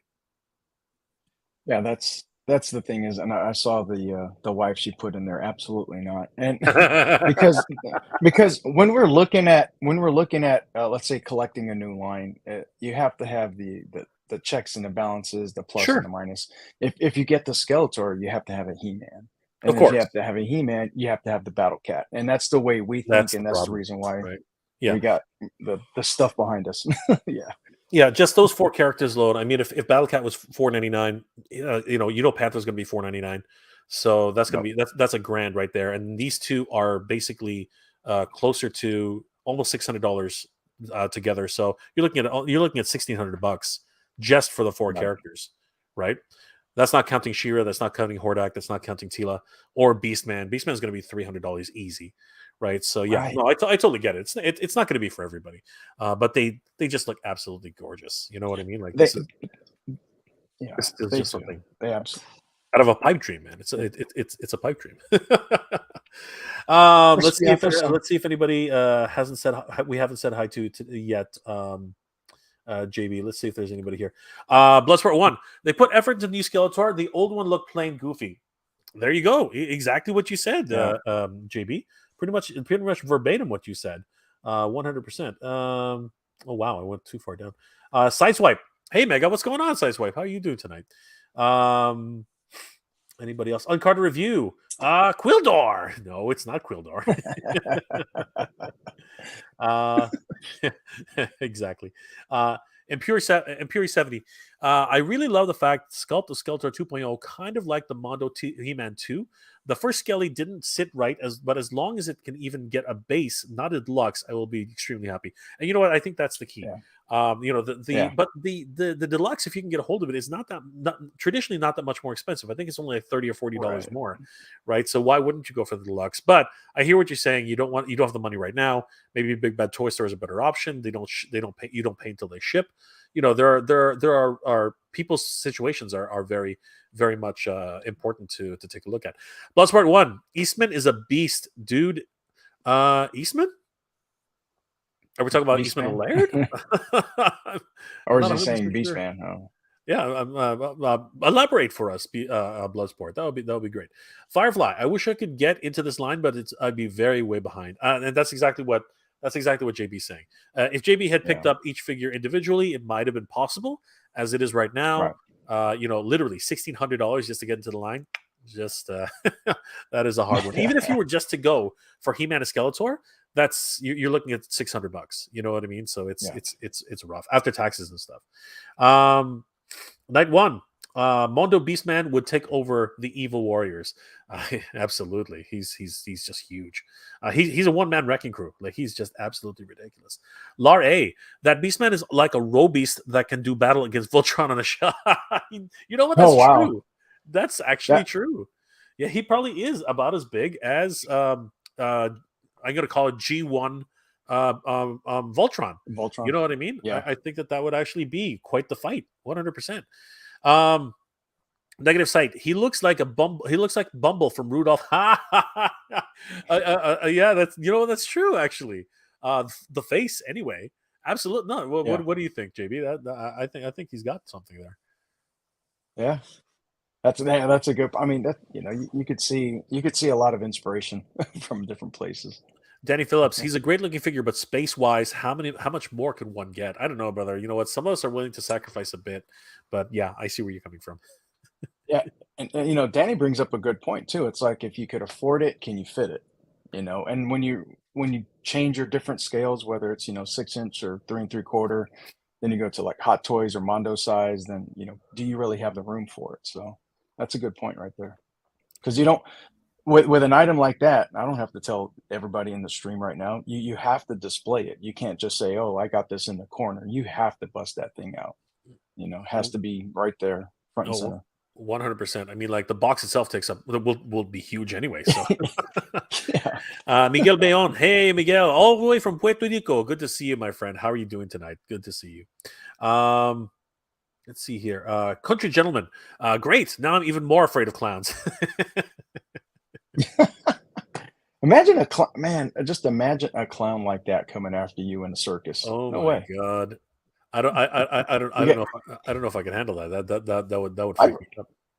I'd run into the lion cage and then deal with that guy. Yeah, absolutely. Oh, dude, especially somebody that size. It's just crazy. The Fame League. What's up, Jay? What's up, the Fame League? How are you doing tonight? Sorry guys, I am actually skipping a lot of people who we've already said hi to. You were the man. You were the man, brother. You were the man. Anybody else? I saw Toy Sorceress was in there. She said hi. So what's up, Toy Sorceress? I think I'm getting she's to up her. there somewhere. She's down. Yeah. She's down below. I'm actually all the way back. Okay. Daryl Jones, the Beastman will be 500. He's just as big as Battle Cat. I don't think so. If they were to try and sell him at 500, it wouldn't go well. I'm thinking at least 350. I'm hoping 300, but that's a pipe dream. I would Mhm. hope 300, but that's a pipe dream. I'm thinking 350, maybe Yeah. getting closer to 375. But I think if they go past that, they're done. Even no matter Yeah. how big he is, I don't think it would work. There's a sweet spot you gotta consider. Mhm. Mhm. Mega Man Blade. Hasbro Dragonfly is over 13,000. Yes, yes, yes. Oh man. We got Ripcord. Ripcord is in. Ripcord is in, my friends. Absolutely crazy. And on that note, really quickly, Mhm. JB, what are your predictions? Do we know, or do you have any Oh, idea about about uh, about who the next tier might be? What are your predictions on that? Do you have any ideas? I really don't. If they go in line with, let's say the Hiss, like an engineer or a grunt type of figure, like a maintenance guy or girl to work on that. That might be something as far as the next. You're talking about the next tier, right? Yeah, yeah. The Yeah, next. I would say a figure like that. Not so much a driver because we know Wild Bill's there's only one Wild Bill, but someone that could be the background figure for your display. That might be in there. And as far as another figure, I don't know, or another I don't know if they would put any type of equipment or a pad, like a landing pad or an actual LZ landing zone. I don't know if they would just do that because I think that'd be kind of plain. I hope they don't. I hope it's more action figures because these tiers that we get with these HasLabs that a lot of us want the extra figures that you wouldn't normally get at, somewhere else, like the Ripcord. So but no idea. What about you? I have really no idea, man. Yeah, so it is going to be a figure that's already sort of been Okay. confirmed. They have like they actually have The two. the silhouette. Yeah, where are they? Yeah, There they are. okay. Yeah, they actually have two Yeah, silhouettes. So it is going to be actually figures. They're that's they're, dope. they're they're classified right now. Now, a lot of people are actually just citing the fact that they're probably brigadiers, but the Air Force Brigade. But I don't know about that. This is just a random silhouette. It doesn't mean anything really. Um, Yeah. but I mean, that's possible, But we already have a two-pack of a female Air Force brigade and the male Air Mhm. Force Brigade. So I'm not really sure that would fly. That's a I'm good point. thinking Yeah. I'm thinking more of a mainline figure. Some people are saying rip. Some people are saying lift ticket, which doesn't make sense to me, because lift ticket you need you need to fly a helicopter. You know what I mean? Yeah. So Yeah. that to me doesn't really make sense. Some people are saying lifeline. I get where that's coming Well, from, but again, I think he would be better suited with lift ticket because I think that the yeah, and helicopter. Sorry, go ahead. Go ahead. Go ahead. no, no, you're right. I was just agreeing with you. I know where you were going. Yeah. Yeah, I That think that that the those. lift tick There's a you delay. go, Sorry. Jay, your Yeah. show. No, no, no. You go, brother. There's a delay. Um, the those 2 figures, lift ticket and lifeline, they kinda have to go tandem in tandem. Like, with an attack, helicopter like this, it's gonna be Wild Bill, Ripcord, things like that. So, yeah, I think that's a different maybe a future HasLab, but I don't think for this one.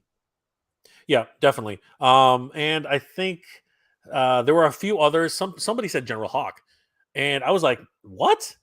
You can make General Hawk an actual figure for sale." I'm not sure even though General Hawk was in the dossier with the videos and all that kind of stuff, I think General Hawk would be more of a more of something that they would hold in their back pocket. I don't know. What are your thoughts on General Hawk? Yeah, hopefully they don't, because I know a lot of people that I mean, there's obviously people grabbing this, but, there's a lot of GI Joe fans out there that want a General Hawk without having to buy the HasLab. So, hopefully, they, continue to help the fans out by putting him as, mainline release. Everybody needs a General Hawk if they're gonna be collecting GI Joe classified. We need to have him in there. I don't think in the HasLab would be the right place for it. And as far as the other 2 figures, I really can't I really don't know. It's tough. It's tough to guess because even with the other Haslab, was it the Sky Striker? You know, the figures that they had. Some of them were on point, but then I started thinking, could they have, brought us something different? So there's no telling with these guys. Yeah, it's going to be a toss up for sure, but I think it could be anybody. I would actually hope, in my opinion, that one of these was a female Joe. And they look like male Yeah. Joes here, but I was hoping, for because if we actually look back at the Sky Striker, for example, we got that Scarlet figure, right, in Yep. the space in the flight suit, right. So Hmm. it's an interesting, and we did get Ripcord, Night Force Ripcord in that as well. So it's kind of interesting how Yeah. the parallels are happening. So yeah, it's kind of crazy. Um, Yeah. We don't know. Yeah.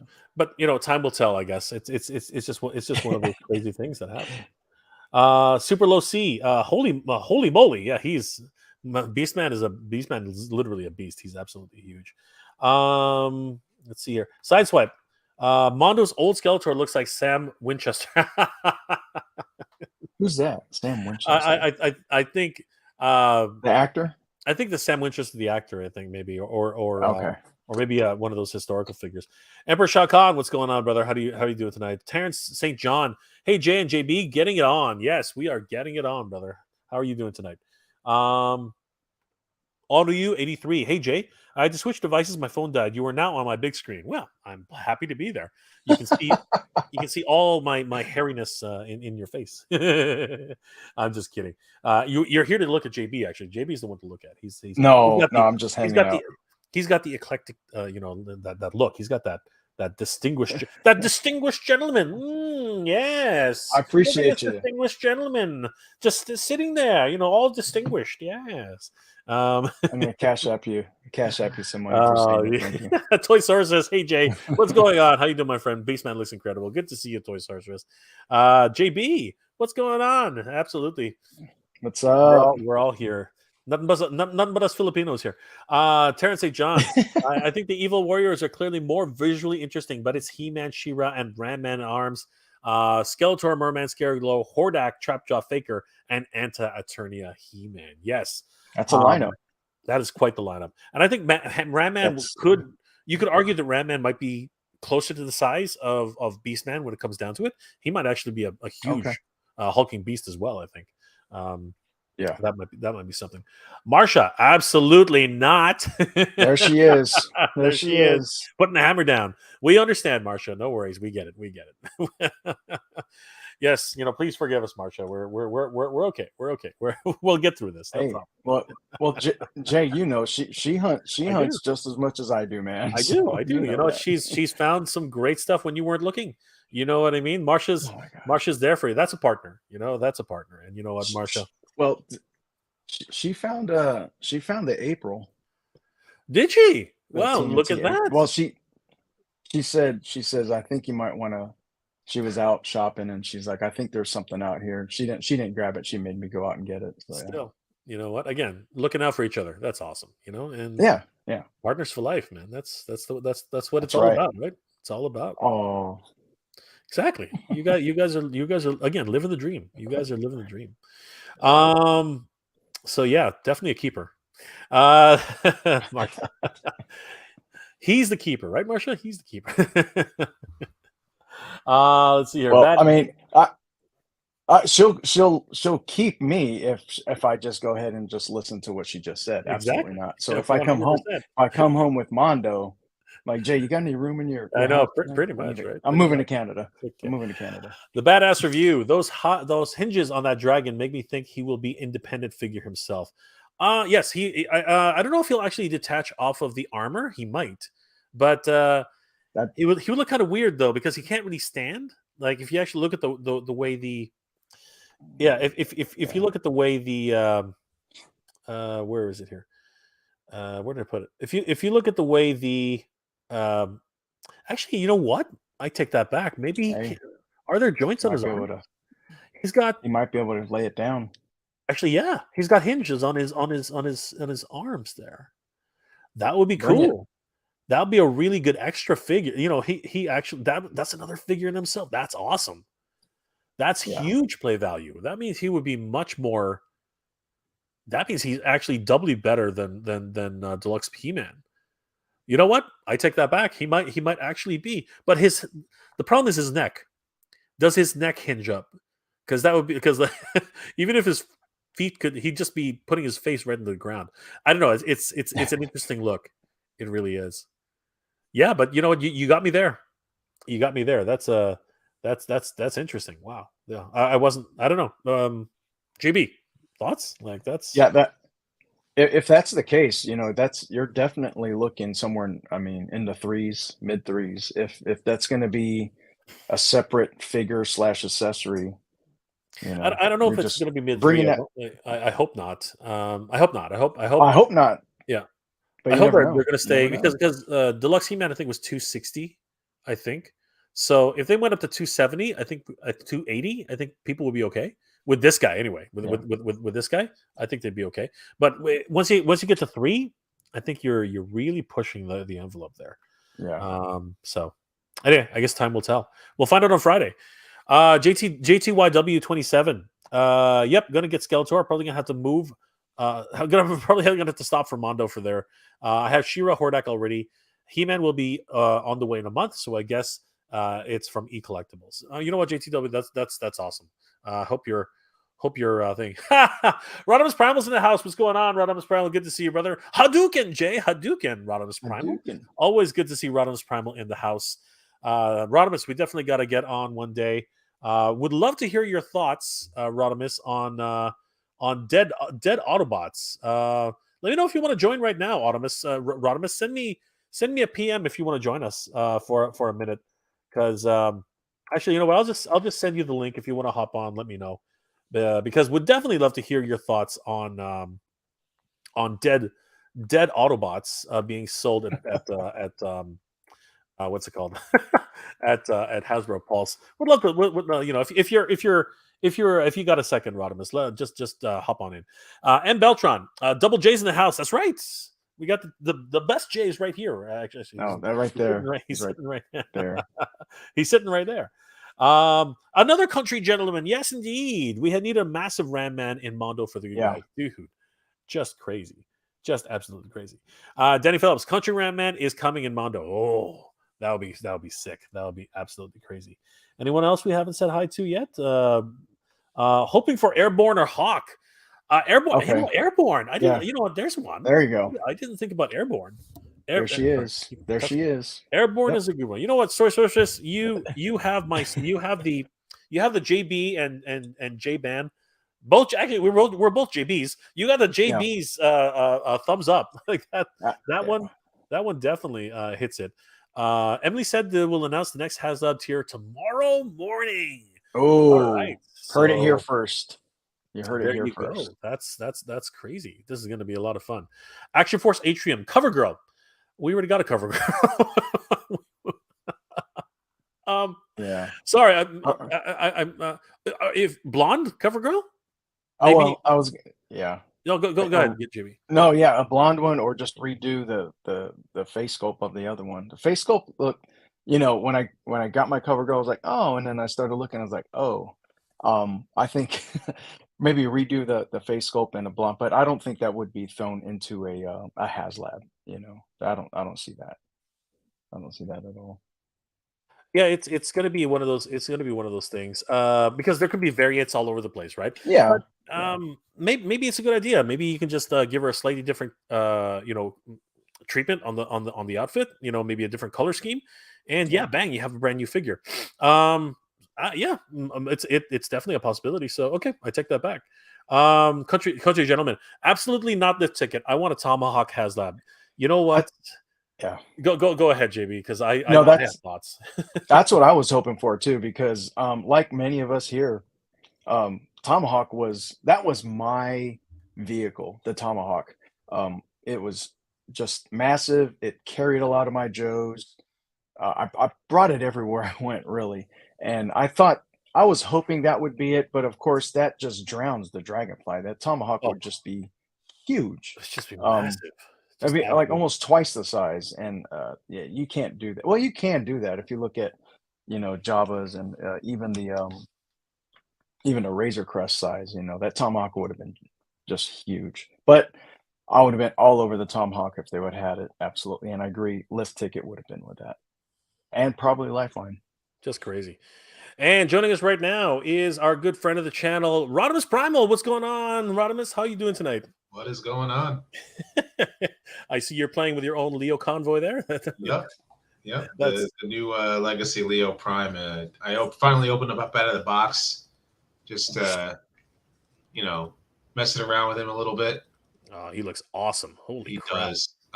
His lion mode is a little weird because of his face. I know. I was wondering about that. Was that intentional? Like, what were they thinking with that? I think they were trying to go for like a spiritual lion kind of thing. And the best thing that I've heard people do, I've seen someone do, is take like a really thin, like black paint marker or something like that to like make the lion mouth like correct. And then the Toy Hacks labels actually can add like pupils.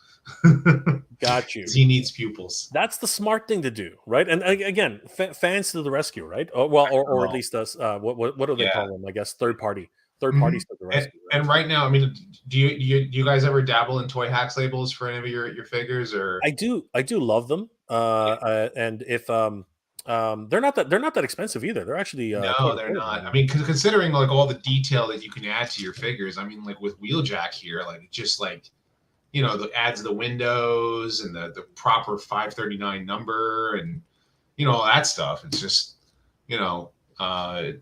necessary.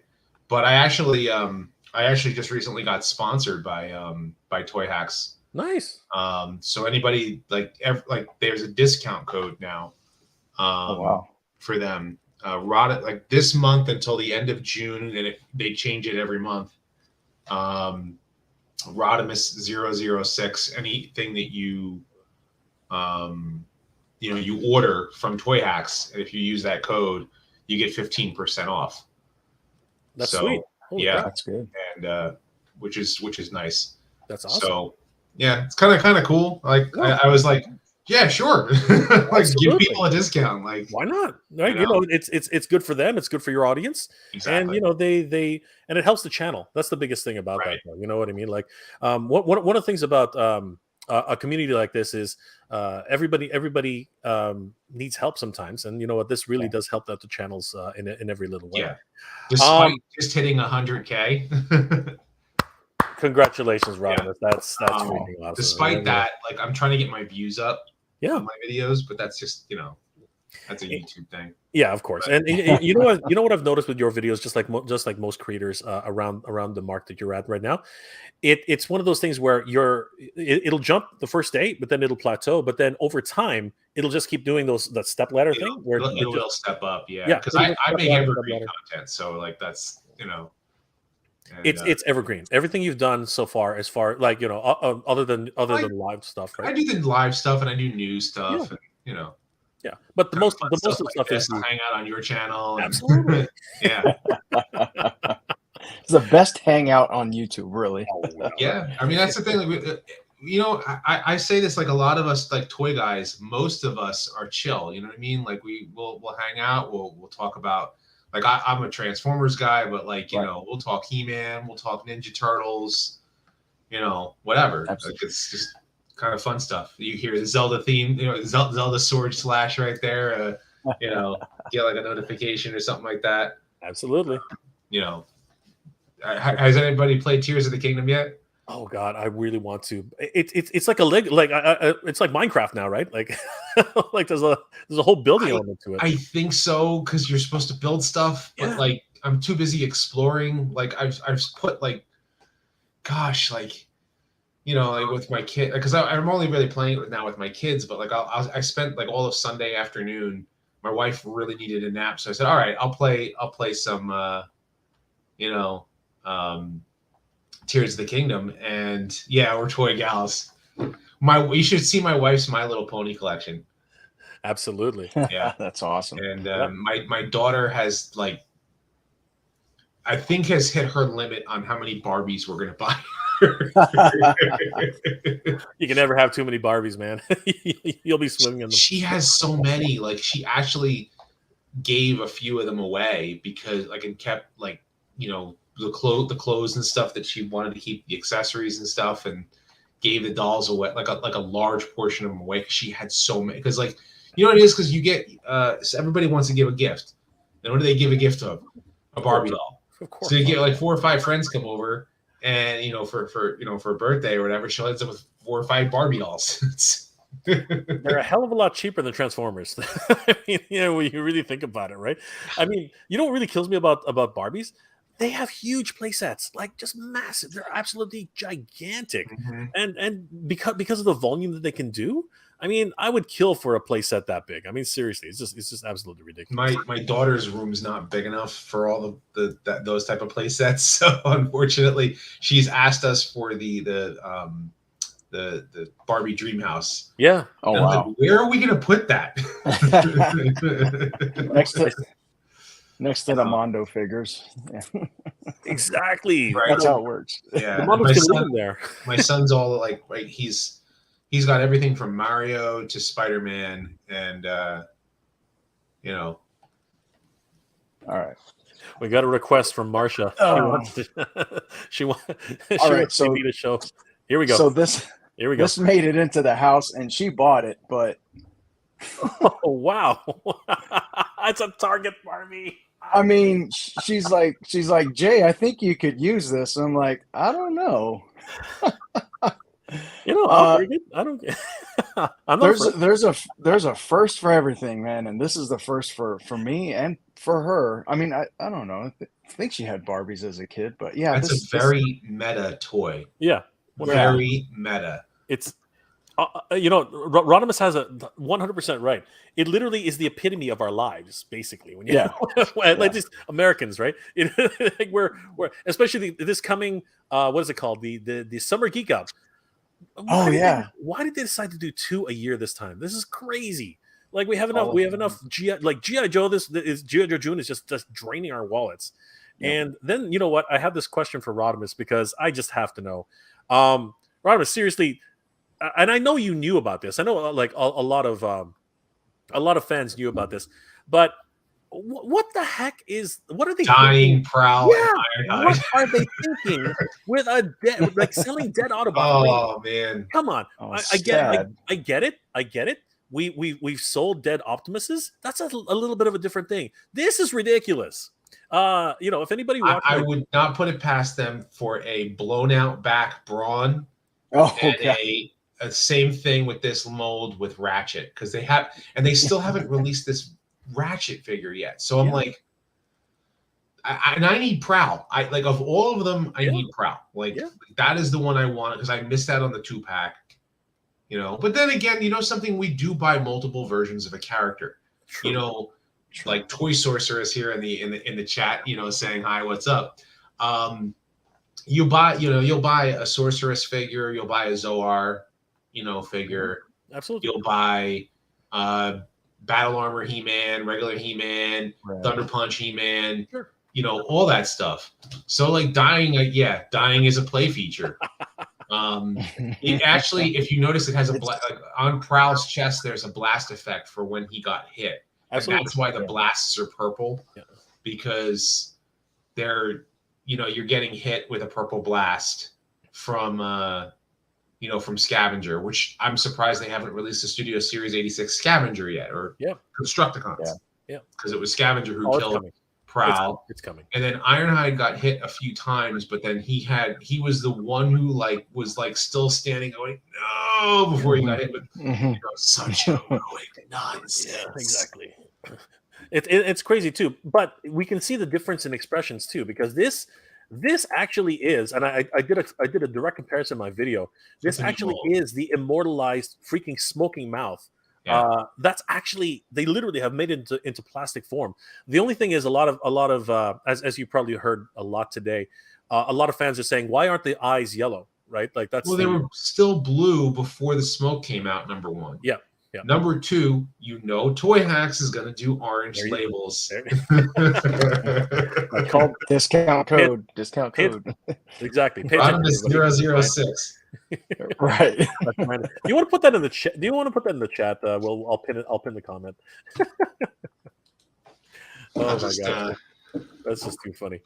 But yeah, he's immortalized this look, and even though we didn't see Ironhide's face, you know he went out with a bang. So he was definitely like scowling at Megatron the whole way.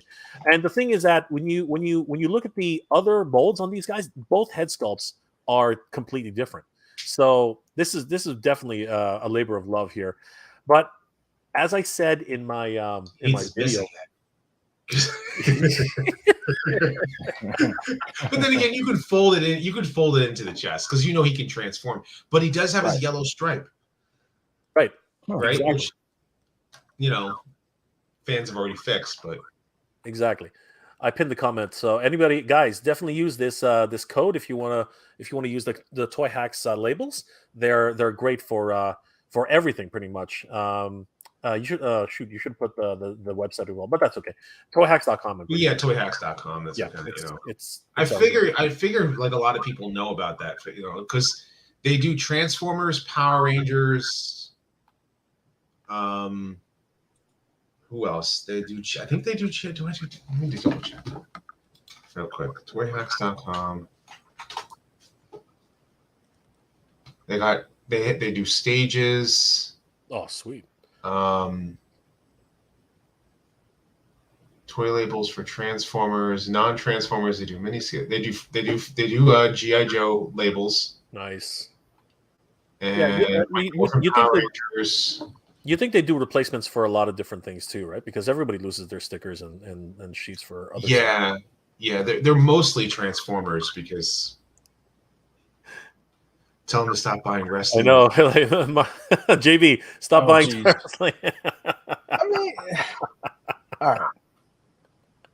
It's crazy. I'm just getting like legends. I'm not getting anything really off the wall. I'm just one of each. That's all I need. One of each legend. Maybe two. Maybe the dying wrestler. It's a balance, JB. It's a balance. The only like wrestling I do, like I haven't watched WWE in forever, but who was it? Gosh, I've seen like all the posts on Instagram, but I did go to like the last like wrestling big event I went to was Survivor Series in 2011. Like that's how long it's been since I've been into wrestling. Wow. My wife and I and two friends. So that's awesome. Yeah, we went. Well, I was gonna say we went recently a couple months ago, and it was the resurgence because the wife and the kids never went to an actual WWE WWF match. Mm-hmm. We went to small town wrestling, when we were stationed way up north, and it's fun. But before you were 2011, I would go back even further than that. I was like maybe 2004, 2005 before I. We saw it recently. So it was almost 20 something years before, I saw it live. And it's just nostalgia, just a few wrestlers here and there, but she thinks I'm trying to get one of everything. I'm not a completionist with wrestling. I'm actually about a point where like with my Transformers, like I do want to go back and go through my collection and figure out like, okay, these ones I don't really need anymore. And like I'm not really going to be able to enjoy them. And the same thing with my gaming collection. Gosh, like yeah, unfortunately we all have come to a point where we need to downsize just a little bit.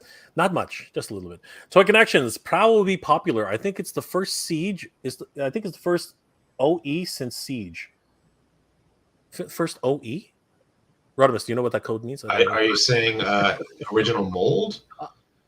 Maybe because it's a retool of the Earthrise mold. Because if you look at the figure, it is the Earthrise mold. Yeah, correct. But the Earthrise was impossible to get for most people. Absolutely, it was or at least in good condition. Again, what was it called? Amazon exclusive, where most of the boxes were like trashed. But here with Prowl, they actually gave him this proper bumper. Yeah, my brother Dex said the same thing, that they actually did remold this properly. Mm-hmm. So. This again, another reason to pick up this figure. Another reason for them to release the mold on a single card without the battle damage, without the open mouth, and we're good. Absolutely, Yeah, 100%. Because Prowl deserves a little bit more love, and I did, I did a retrospective on him recently. So, the first one after I released it, we heard about the listings of the dying Prowl. That's right. The first one since Siege, and meaning Earthrise. War for Cybertron. Yeah, exactly. Ken, if you're up for it, why don't you join us? We'd love to have you. Ezra Grun, Prowl's eyes should have been orange. We kind of covered that. Yeah, we talked about. That's going to be an ongoing debate, I think, Rodimus. It's just gonna it's like all those crazy arguments. Is Hot Rod red or is he fuchsia? Is he pink?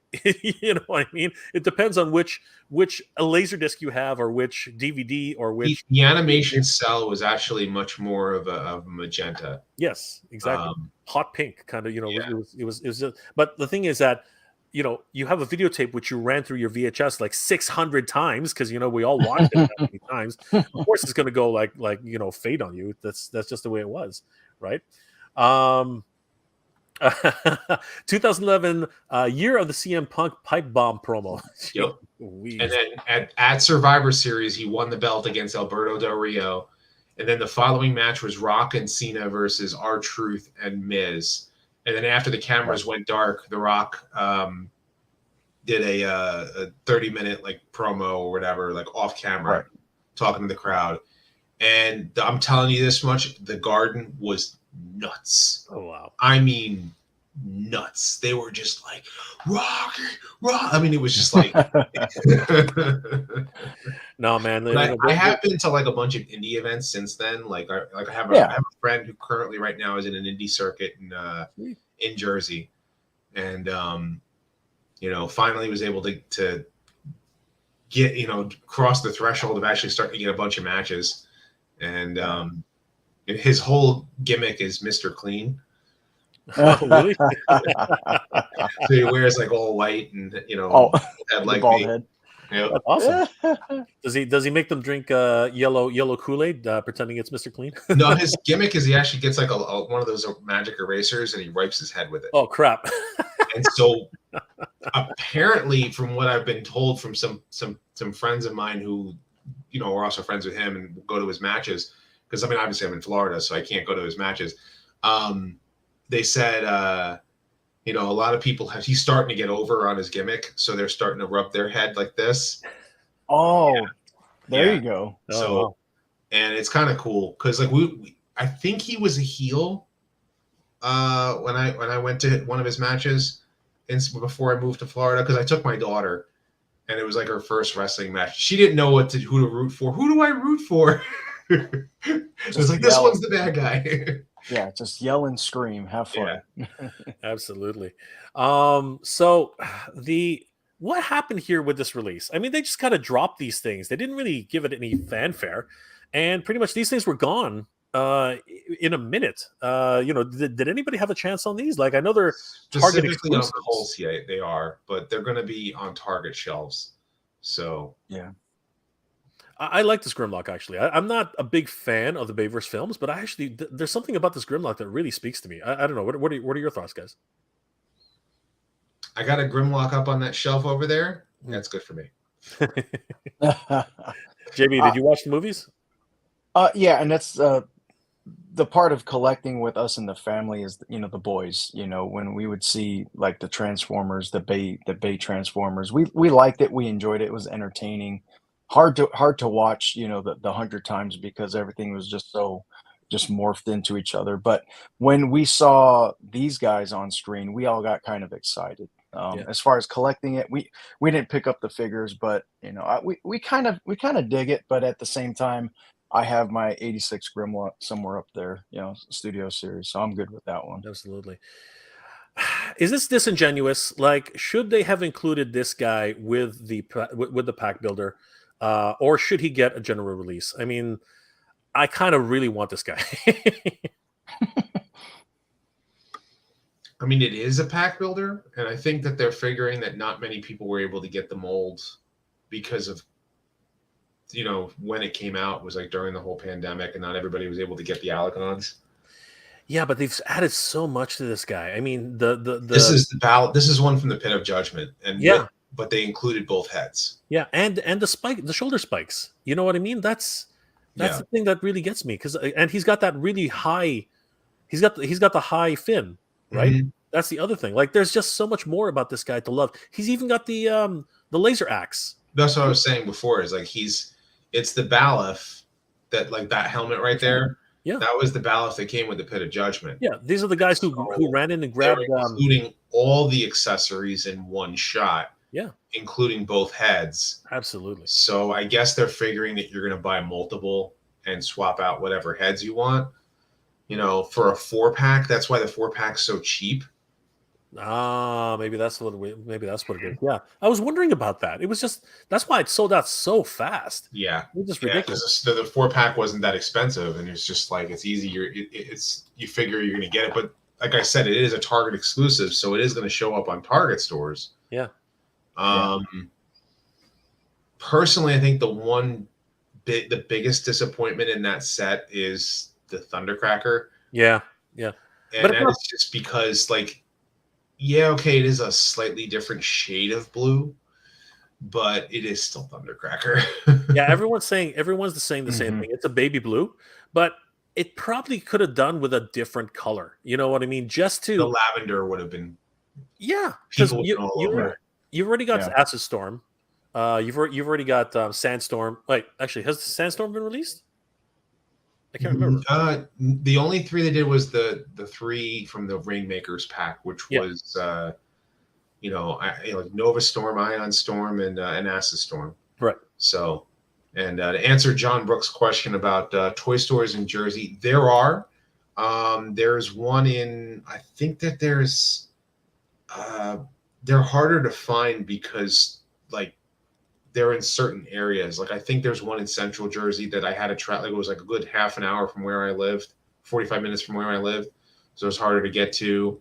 And then a lot of other toy stores, like, in that area, shut down after COVID. They just couldn't keep themselves up. But they're a lot more closer to Philly, I think, and RetroCon in Pennsylvania is where a lot of those toy stores from from New Jersey and from Eastern Pennsylvania all congregate to is RetroCon. So, in September.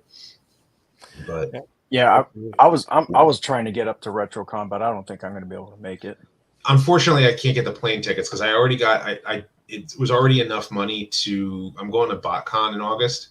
Oh yeah. Oh wow. So, is this the first since being bought out? Oh, it's the second. Okay. The first one they did last year. Oh, okay. It's got new owners apparently, Agabus or something like that. So it's brand new owners, and so I got a message. They're one of the community organizers for BotCon. Can you be on the podcasters panel? Nice. I was like, okay, but I got to be able to get a plane ticket up there. So then I called my sister. Because it's up in East Rutherford, New Jersey. And I mean, I was living in Central Jersey. My sister lives like literally 10 minutes from East Rutherford. So I could easily stay at her place, and just go there for BotCon. Nice. And but then I got TFCon in Orlando in October, which is only an hour, a little over an hour away from here, from where I live. And but RetroCon I was going to every year, and unfortunately I'm not going to be able to make it up to Oaks, Pennsylvania. I'm like, darn it, because Stan Bush and the Cybertronic Spree are playing. Oh yeah, together. Cool. In Orlando. In Oaks, Pennsylvania. In Oaks, Pennsylvania. Yeah. I don't know what they're doing for BotCon. I mean, for BotCon, I know they have currently. They announced some of the Cyberverse cast and a lot of the Beast Wars cast. Wow. So that's going to be cool. Yeah. Whenever it's a movie year, BotCons and TFCons do really, really well. So they're going to try and get a lot of people from those, you know, the movies and stuff like that. What did you guys think of Rise of the Beasts? So haven't seen it yet, and I already know. I think I already know the spoiler because some idiot told me. But JB, have you seen it yet? Not yet. Been super busy. We plan on watching it this weekend, but we're actually going to Heroes Con up in Charlotte this weekend, so I won't be able to watch it. So, probably next week. Yeah, me too. I'll probably do it eventually. What were your thoughts, Rodimus? I think I gave it a 7 out of 10. Like, there were things that I hated about it, like in the movie specifically, but that's me being a super Transformers nerd. Yeah. That really piss off a lot of people who like it when things are not G1. Yeah. Or don't have continuity. There are people who actually enjoy when continuity is broken. It's weird. I don't get it. I think it's just like weirdos on Twitter. It could also just be that it's one of those things where it's a movie and they want something different. You know what I mean? That happens too. But I do like the fact that, you know, once like Bumblebee really spoke to me as a film, because you got those wonderful moments. You know, you saw all of your favorites. You know, Wheeljack, and of course Wheeljack completely changed here again. Really weird, right? And that's probably one of the things you hated. But exactly. Like, that's what Wheeljack is supposed to look like. This is what Wheeljack is supposed to look like. That's right. Right here. Wheeljack. Ladies and gentlemen, Wheeljack. That's right. You can't ruin Wheeljack. Gentlemen, behold. The Dinobots. The Dinobots. If I take your gun and I take this gun and I can free you guys with this one and recharge you with this one. It's like, holy crap, what the hell? Yeah. What are you talking about? I hope he gets a load of my shock blast cannon. That was a shock, all right. They're Energon O's. They're tasty. What are you doing? I'm eating. Energon O's, yeah. Just too funny, man. Oh my gosh. The thing, yeah, that was one of the things I hated about the movie was, and you know, and his role in the movie was actually cut. Like, he had a little bit of a bigger part. Rid is getting real in here. Talking about robots in disguise? Yeah, I think so. Okay. Well, if we're going to talk about Rid, which one? Car robots or 2015? Well, it is Sideswipe. I guess we're gonna find. I guess he's gonna let us know pretty soon. Yeah. But visually though, it was a great film, I guess, because it was a overall story was pretty good. The second half, like, kind of, it was a messy final battle, even though it was good. Like, it was not like it. The one thing I will give the movie a lot of credit for, and same thing with Bumblebee, is that you were able to tell what was going on. Oh, nice. This is true. The Bayverse, you have to think, like, what the hell am I looking at here? You don't even know. I'll never forget the director of Godzilla vs. Kong actually said that. He's like, I have to make Godzilla, like Mecha Godzilla, like, you need to see what happens. Yeah. You know? The first Bay Transformers, my brother used to run a movie theater back when he was allowed to bring family in. Mm-hmm. So we're watching like that weekend where it's packed and the only seats left are up front. Oh. And we're not talking about row 2. We are talking row 1. God. So and we're not center. We're not on the 50-yard line. We are on the sideline. Oh. So we're up, looking this way at like distorted Transformers. Mm-hmm. We thought were Transformers. You know, we had to rewatch it at home to make sure. Yeah, those were Transformers we were watching, because it was we could. It was fun, but man, there's just no way.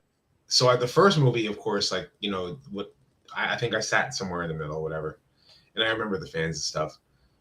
This Revenge of the Fallen, I saw in IMAX, second row. Wow. Really? On the right-hand side. Oh, my God. So, like you, but IMAX. Oh, my God. So, 10,000 BC was, like, down there somewhere. And I'm like... You gotta lean your head back as far as you can. Just yeah. It hurt my neck the whole time to watch that movie. Oh, my gosh. I Adrian, think in the entirety of the Bayverse hurt my soul. this is the problem. It was right? tough. That is the problem. Adrian Sanchez, anyone here getting the Puma Thundercats shoes? Ho! If Pumaira is not getting a Thundercats shoe, that would be a travesty for Puma. First of all, secondly, aren't they also doing Master Universe shoes as well? I don't know. My kicks already cost like dirt cheap, so I don't think I could afford those. I will give one spoiler to Night One. Little bit of a, it's not really a spoiler, but the Predacons are not called the Predacons in the film. Oh, there's a spoiler for you. There you go. All right, They're just not called anything. They're just one thing that you see, and you're like, oh, those should be Predacons, shouldn't they? And they're not called anything. They're just random robots. They don't. All of the named robots. If you've seen all of the promotional material and what the named Transformers are, that's who's in the film. So, like as far as robots, wish Hasbro would give us individually packed Prowl, right? Wind Charger. I would like to see a new Wind Charger. Huffer they did in Kingdom. That's true. They did. Yeah. Kept releasing Wheeljack and Red Alert in the various waves, and Blue Streak was hard to get. Blue Streak was kind of hard to get, but I actually ended up. I broke I didn't try to break it. It broke when I was trying to transform it. Yeah, transparent plastic has got to go, man. Yeah, so I ended up getting a second one, and then I rebuilt that broken Blue Streak with a spare smokescreen and made both Silver Streak and Barricade out of it. There you go. So so I made it my own Earth mode for both of them and painted them both. Nice. So it was a lot of fun. The Studio 86 ones, they got rid of the transparent plastic, right? It's all blue. It's all like hard blue plastic, isn't it? I haven't opened up. Specifically with those two, they did. Yeah, specifically with those two. The the regular release for Ironhide is clear plastic. Mm-hmm. Correct. Which he has like 3 shades of red because of it. This is true. That's the one thing about well, it's the same situation with the Batmobile, right? Like it's when transparent plastic, you try to apply color to it, all of a sudden it changes the color. So I imagine this is the same thing with the part count for all these other figures. Yeah. Aquarius Man, no, I haven't seen the movie yet, and I do wish I am going to see it soon. And we're not doing any major spoilers anyway. So I'm not trying to like spoil the movie on anybody. Like if they plan on seeing it, like I'll tell you, like I liked it. There are things I didn't like, and you probably can guess the things I don't like, right? And what's my take on knockoff, oversized, third-party Transformers? I don't collect oversized stuff. You know what I would really like for them to do? All those the third-party Legends figures that have come out, and they're like spot on animation model, and they like got no gaps, and they got great transformations and stuff like that. Can I get some in this scale? Like if we get them into scale with War for Cybertron, give me Gears, because I can't get Gears because for some reason Hasbro didn't release Gears when they were supposed to. Want to complete my 84 mini-bots. And Magic Square is trying to do something with that, aren't they? I think that they're trying to do that. They've been doing a lot of stuff from like Legend scale and Master scale. Yeah, like those are the 2 scales that I see a lot of third parties making. Yeah. And the oversized stuff is cool, but like I don't know, like I don't want something like so massive I don't have room for it. You know what? I don't know, JB. I don't know if you've heard about this, but they're making like a 3 foot or is it something like 5 foot tall? No, I think it's like a 3 or 4 foot tall Metroplex. Like it's just absolutely. Have you seen it, Ron? That somebody a fan made it, I think, wasn't it? No, but they're trying to find a company to actually mass produce it. You have to buy it in pieces. I think it's gonna be shipped up like nuts. A leg, that would be an nuts. arm. It's crazy. And then they have Fans Toys who's claiming that they're gonna release Fortress Maximus in that scale. Like, I don't understand these guys. I just don't get it. You know what I want Hasbro to do? I have Omega Supreme, Scorponok, and Black Zarak over there in a box still. Yeah. I still need to open them. Give me Fortress Maximus and Metroplex again in that scale. Oh, dude. Yeah. Like, oh my God. Like, just, Give me those two and Trypticon. Either re-release Trypticon or just fix his legs. Upscale Trypticon to be in scale with Metroplex. Yeah, and we're golden. Yeah. I can't see. You know, Dinosaur Cell. I have no idea why they haven't done Trypticon again. Like seriously, Re-release it. I just don't get re-release it. Yeah. Okay, it's gonna end up being $200 for a Titan. It's better than paying. Was it? I think it's going for $450 something like in the aftermarket right now. Stupid. And I think it's like $850 if you want Fort Max. They should, if they do Fort Max, they should re-release it in Japanese colors. Yeah, 100%. And but you definitely have to fix those legs for Trypticon. Like those things were just like. I think that they actually did fix them in a later wave of them. So just re-release it. Yeah, it was just that one gear that was chewing itself up, right? It was one of those stupid things. I think apparently they did fix it later. You like my collections there? Yeah, I've got that's just the Autobot shelf, and I think probably can't see the Decepticon shelf from here. You can kind of see I've got Galvatron, Cyclonus, some of the sweeps over there, and Megatron is over here, and down here I got the Megatron. These are all the ones that my kids play with a lot when they come in here. I don't mind if they play with. Yep. But I was trying to make a little I have the chair from Starscream, and Megatron is sitting in it, and I put 2 pins to make Megatron's sword above his head to kind of give that cool what do you call it like a battle warlord has his a special sword above him kind of thing. Yeah, I got. And then you can probably see over here I've got those I forgot who make them. The Symbiote Studios makes these plushies. Oh yeah. Okay, cool. I see Starscream there. That's Thundercracker right there. there. Thundercracker, yes. I have Thundercracker, Skywarp. I mean, I have a bunch of them. I actually gave some of them away, but my kids were playing with them for a while. But I have Optimus. My kids kept Wheeljack. They had to keep Wheeljack. I was like, I want the Wheeljack. They're like, no, we want Wheeljack. My kids like Wheeljack. So the real Wheeljack. The real Wheeljack. The real JTYW. There are people waiting for Fans Toys Fort Max. Cerebros has already been released already. Of course, we are still waiting for the Fans Toys to finish their combiners.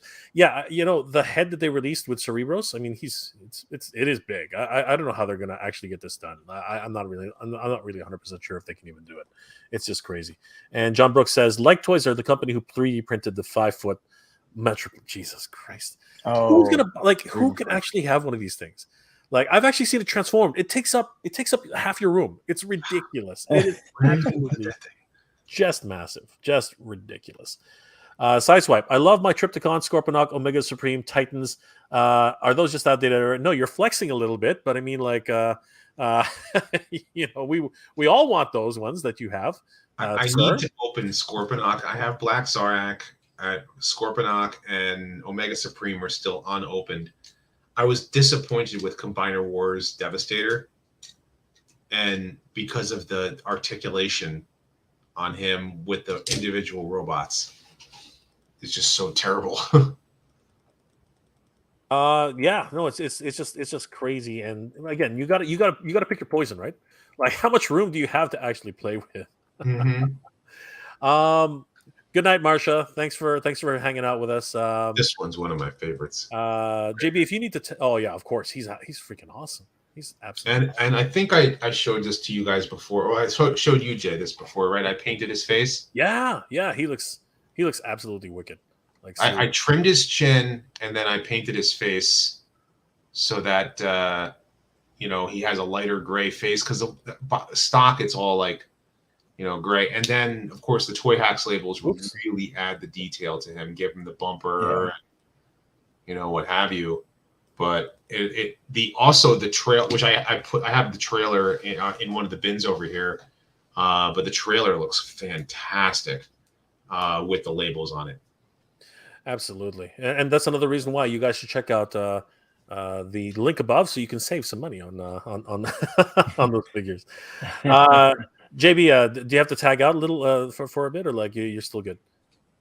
I mean, I'm good. I'm good for a little bit. All right, no worries. Just making sure. Yeah, Because, I mean, it is midnight, so it's like. I But don't weird sleep. talking on a Wednesday night. it's all good for me. As for Grun, Make Toys Green Giant is still my devastator. I miss the days of third party chug. Holy crap! Do you have a lot of third parties, Rodimus? Not really, no. I think did I ever dabble much into third party? I'm trying to remember. There were an awful lot of casualties during those days. I'm trying to remember. There were an awful lot of casualties that day. Oh yeah, we inverted polarities. Which is exactly what Rodimus did. I went back to real toys. Yeah, fans toys would have been the biggest thing. I don't know if you did too many of those. I used to see a lot of them, and I was going to collect some of them because there were so many add-on kits, so many this and that, and I'm like, Rodimus. There's Hot Rod and there's Rodimus. If we're going to talk about Hot Rod, where is he? Yeah, we'll bring in Hot Rod. So completely different figure, two different guys. Well, it's the same guy, but you get my point. Yeah. They are the same guy. But yeah, no, but you know what? Both of them are close to masterpiece scale. Yeah, masterpiece. They're mini masterpieces, as I believe John Warden once said. Absolutely. Like they just that's what my brother just says the same thing. They literally are as close to masterpieces you get in a mainline size. Mm-hmm. Radical Toys Hot Rod looks so good. He does. He actually is a really. I love the little gimmick. They were even able to incorporate the visor gimmick. It's, again, just a wonderful example. It's just beautiful. Wish they did that with RC though. RC is actually if you scale them up. I mean, like the Siege show really did show that she was actually kind of taller than most Transformers, right? So yeah, I love that.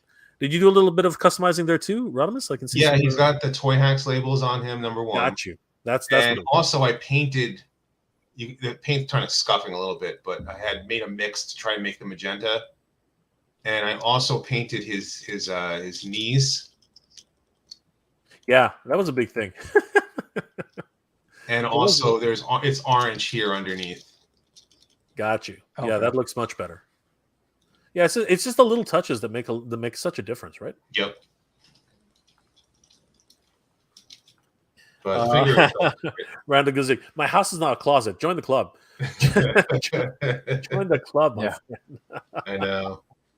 I plan on going through my I got to go through some of my collection and my gaming, like my video game collection and my my Transformers collection. Just figure out the ones like, okay, like I want to be able to enjoy them, so I'm gonna need to make space. Yeah. So I had a question earlier, which I probably won't be able to find, but I do remember it.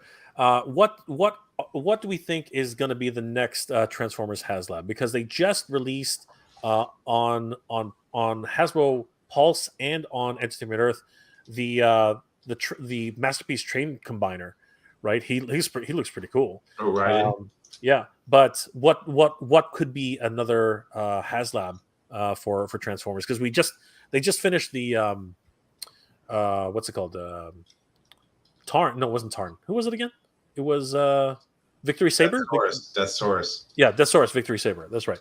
So who's next? Like who would be on the? They did say because it's the 40th anniversary that they're not gonna go for Japanese continuity.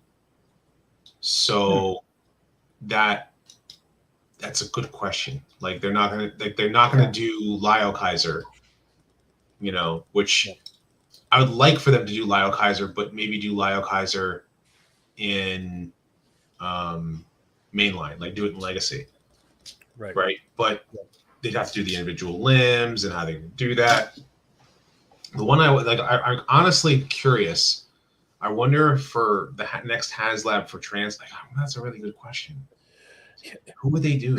Could it be exactly what you asked for, Rodimus? Could it actually Megatron? be? No, not Megatron. No. Could it be Ford Max? Could it be a slightly upgraded Fort Max? Could it? Who was it? Randall Ganguzik might have it. I imagine, or God Jinrai / Power Master Prime with Apex armor. Oh, yeah, because that would bridge both worlds, right? Because then you don't have to, like, even though it's not the Japanese continuity, that would be like the comic book continuity as well, right? Because God Jinrai and Power Master. Well, in the Marvel comics, it was just Power Master Prime, and and it's changing scale depending upon whether or not he was in super mode or not in super mode, but they never ever made a deal out of it. Jeffrey, what's going on, brother? What's going on? How you doing? Good to see you, man. Like, yeah, I know you're jumping in late, but you know everybody here. Obviously, JB's Toy Trunk and Rodimus Primal. How you guys doing? How you doing? Yeah, guys, this is Jeffrey from Laos Figure Files. Awesome channel if you guys haven't already. By the way, guys, I forgot to mention, definitely, please check out JB's Toy Trunk. Check out Jeffrey on Laos Figure Files, and of course, everyone knows Rodimus Primal, but definitely check out all these wonderful. Do they? They do. I mean, sure, I got 100,000 subscribers, but do they know who I am? There he goes, right? I'm not trying to flex here, but we're all just nerds and toy collectors here. Absolutely, that's the real thing, guys. We are just a bunch of nerds, noids, and toy collectors. Absolutely. Yep. I don't know, Jeff. We just posed the question: what would be, in your view, right? Actually, you know what? First, let's go with JB. JB, what do you think? Who would be a good Haslab transformer right now? What do you think? No idea. I mean, it's tough for me to like predict Star Wars and GI Joe Haslabs. That's more in my lanes. That Transformers not in my lane anymore. Man, I really have no idea, because there's so many opportunities out there that you guys already mentioned. So I don't even want to take a spitball guess at it. That was a really good one. But before we get to it, Jeffrey, thoughts on a Haslab, because we've already got a Unicron, and we just had the Deathsaurus and Victory Saber. Any thoughts on a possible Haslab? The immediate one that came to mind was Metroplex. An updated Metroplex, like a siege version, just like a super massive version. We were just talking about super massive versions just about 10 minutes before you arrived. Some idiot, not idiot, 5 foot long. There's a company out there making a 5 foot tall Metroplex, right? So I don't think it needs to be that big. I think definitely keep it in scale. Maybe minor massive. I mean, we're getting the actually we'll get back to that topic in a minute. We are getting the Nemesis too, right? So I mean, like we're not short of any what's called Titan classes right now. But yeah, you know what, that I would love, just like what Rodimus, actually you said exactly what Rodimus was saying earlier. I would love to get another shot at Metroplex. I'd love to get another shot at Fortress Maximus. So yeah, for me that'll be freaking awesome. But War Chest Full of Toys makes a good point. Didn't they announce a Primus? Like I thought, I don't know why. I thought I heard somewhere that they announced a Primus somewhere at some point. Was that a thing? Or maybe, am I what they could do, and this is just be a weird one, not Primus as in like Cybertron transforming, Primus as in a playset. Oh, yeah. Like where Grimlock and where the Pretenders fought, and they woke Primus up from the comics. Like that big face, I mean, I doubt that they would do that, though. I mean, I seriously doubt they would. But you bring up a good point, though. How many Transformers playsets exist?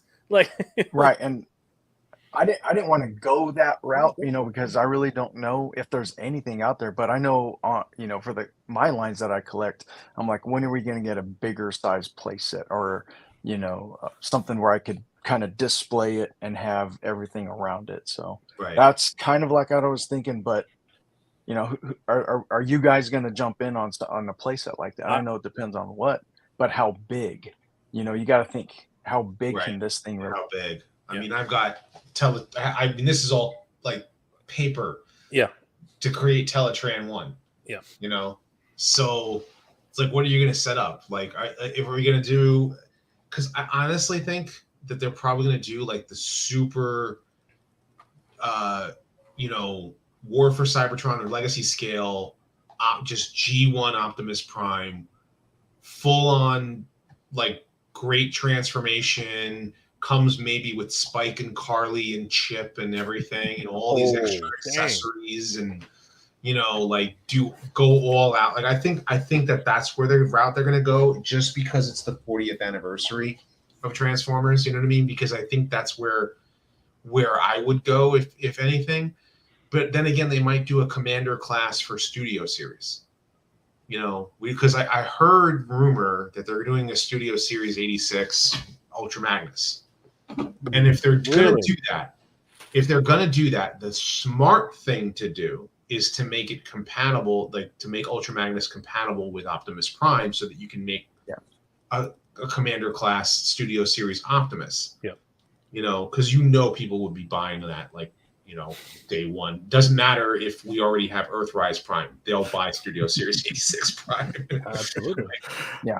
They could put in the grill with the faceplate of one of the Decepticon Seekers, so you get that moment for the movie. And speaking of which, with the faceplate going up and down, you got to do that. There is not since Masterpiece and Armada Prime really have we had good I don't think we've really seen that play feature. With the face going up and down on an official mainline G1 Optimus Prime. And it was Armada Prime that got the faceplate going up and down. Didn't even do it in the cartoon. I have Victory Saber up there, right? You can kind of see the backdrop, like the black thing behind them. And then I have Deathsaurus already paid for. So here's an idea. Would some sort of combiner be a HasLab possibility? I mean, there are tons of them out there, right? Like me personally, I would like the what's it called? We already have the Stunticons. Why not the Aerobots? I mean, I think the Aerobots need an upgrade. I mean, I think they're going to do it for Legacy. The rumor is that Legacy is going to do the Aerobots next. Oh, cool.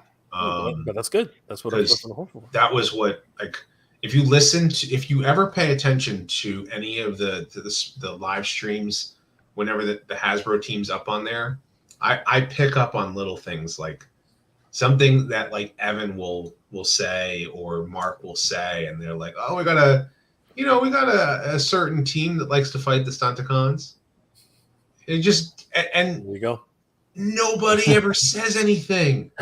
And I'm like, dude, they just they literally just. How come you haven't done an interview with these guys yet? I mean, seriously, if you did an interview with these guys, you'd be picking up on that like that. You know what I mean? Yep. You're doing the meme, the Leo DiCaprio meme. You're like, oh, look, he just said it. He just said it. There it is. There it is. That was me. I was right there. Metroplex could make an amazing playset and expandable. Well, that's the whole point.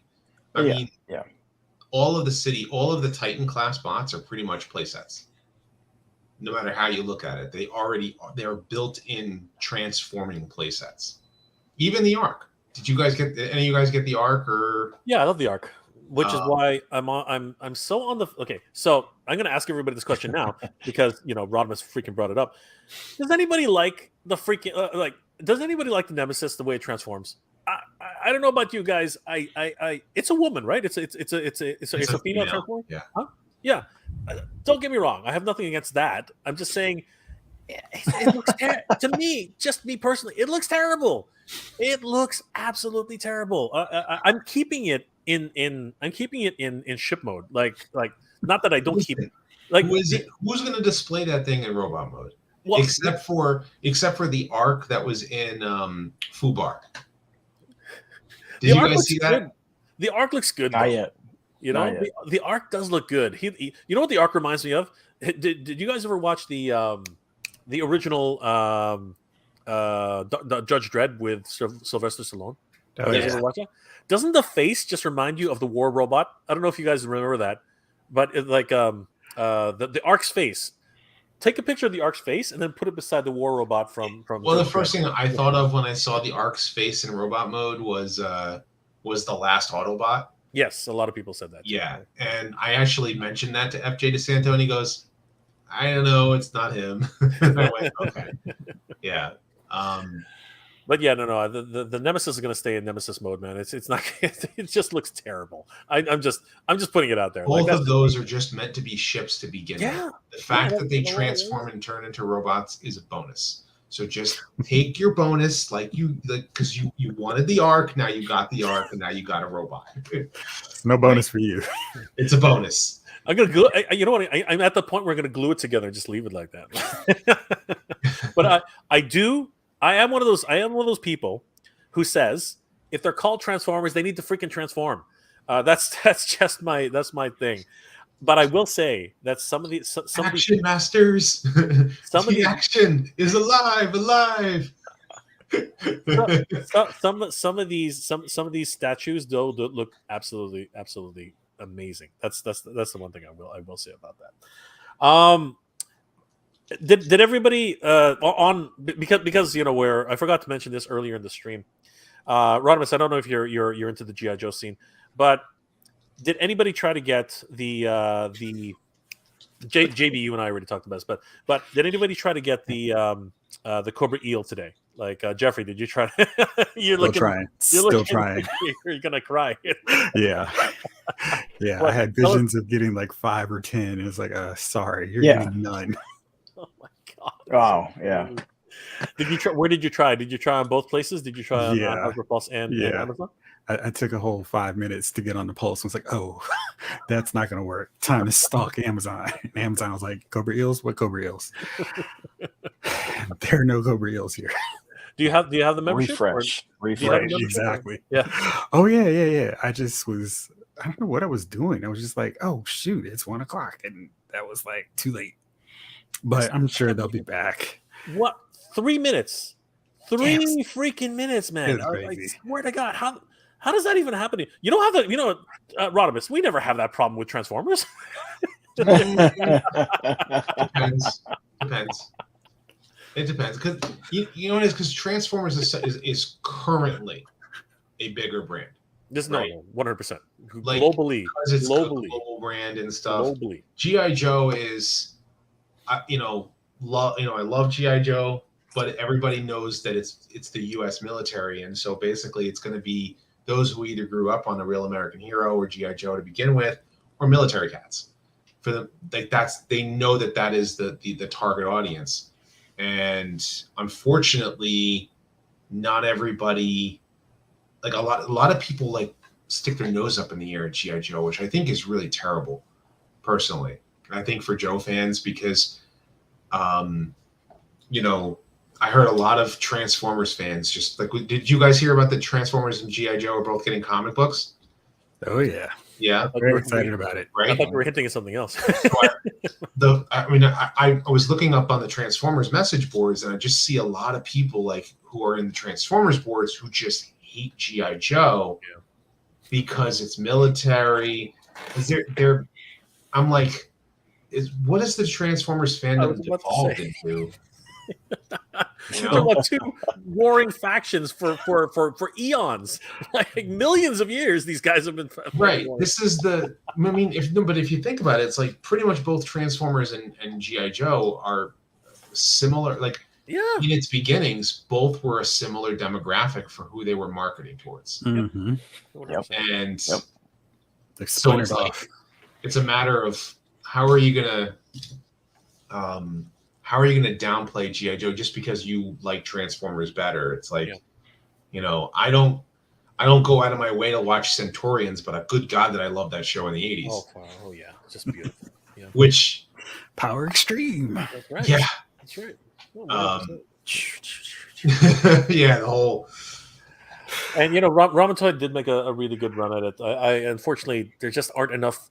Again, the fan bases just get smaller and smaller and smaller when you get to niche cartoons like that. It really is crazy. GI Joe is Hasbro's, like, I know current in present day Transformers is Hasbro's like one of their bread and butter. That and except for their Pinkerton fiasco, the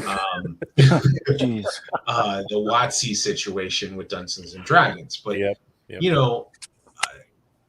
Transformers is one of their biggest brands, but GI Joe is got a history with Hasbro. If not for GI Joe, Hasbro wouldn't even exist, and if not for GI Joe, Transformers wouldn't exist.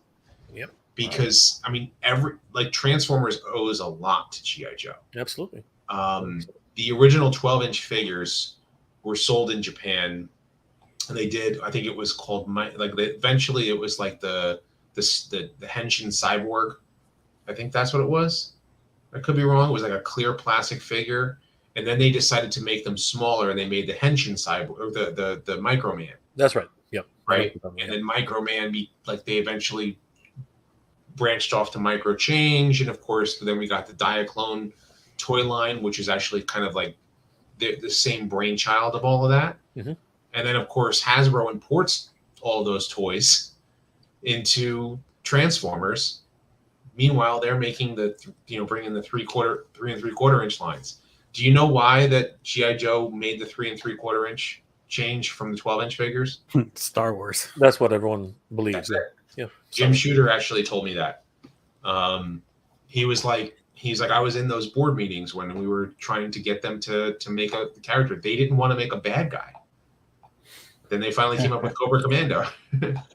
So Marvel Comics, or Jim Shooter and Bob Budiansky and Larry Hama, they're so instrumental to the creation of these characters that we love and we adore, and we cherish their backstories and their tech specs and action figures. And it's pretty incredible how Marvel Comics actually is intrinsically connected with all of the Hasbro. Well, yes, I know what Marvel Comics was still good. Don't get me started. Oh my God, Jeffrey, that's just opening a can of worms. Big can, right? That's just so. Marvel Comics ended in 2015. What was the point of 2015? I'm trying to remember. Secret Wars crossover, which ended the 616 and the Ultimate Universes, and merged them into one new, better version, updated for modern audiences that don't read comic books. Yeah, that don't read comics. Whatever happened to Marvels? The Alex Ross pilot program, which eventually took off when he did Kingdom Come, because Marvels was actually because that's where he started the whole idea of painting, the books, right, Jeffrey? If you remember that book, I don't think it was called Marvels. It was called no, it was Marvels. Him and Kurt Busiek, I believe, they did that, and it was great. I still read it all the time. I think they did an anniversary edition, and they added a new story to it, but. They never really, but unlike Kingdom Come, which has this, this crazy legacy that people keep talking, they keep going back to it, right? Like I hardly hear anybody talking about Marvels. I think it was because it was celebrating Marvel's history, whereas Kingdom Come was a whole everything has gone bad. Batman and Superman are fighting each other. Can you believe it? Yeah. And here are the heroes on these different sides. So it was like the Civil War before Marvel started doing theirs, and now everything is heroes keep fighting heroes instead of supervillains. There's no Masters of Evil anymore. It's the Avengers West. So, yeah, that's why Kingdom Come is more popular than Marvel's. Marvel's is celebrating the past, and this was the apocalyptic future of how things are going to get so bad. And we're going to have Zack Snyder make a movie about it, too. It's one thing to make because Kingdom Come was basically like a what-if future. Mm-hmm. Right? Yeah, it's an Elseworld. If you just look at it that way, you can kind of you can get past that. But it's when they decided to make that canon. Mm-hmm. The same thing with the Dark Knight Returns. Yes, gosh. All of that stuff is designed to be a what-if storyline. Yeah, and one-off. What happens if 20 years from now, if Batman doesn't actually win? Mm-hmm. What happens if Superman goes bad? Those are just what-if stories. Yeah. But now all of those have come to fruition because of the multiverse, right? This multiverse concept really has, and both of them have adopted it now, right? So now they can just make multiple worlds with multiple timelines and multiple. It's like the Pandora's box, which they just love to play in. It's absolutely. It's perfect for crappy creators. I'm tired of it. I'm really tired of the multiverse. There comes a point where either let the universe die and create a new thing, pass the torch, create new characters, and get people on board with those new characters, because I mean, Superman and Batman were created in the late 30s. Yeah. You know, and as good as those characters are, and as much as we love their stories and how many good stories we've seen, how much do you keep those characters going, or do you create new? Like, I think the problem they're having. Think about Star Wars. Star Wars was revolutionary, yet not. Because what was Star Wars and Indiana Jones doing?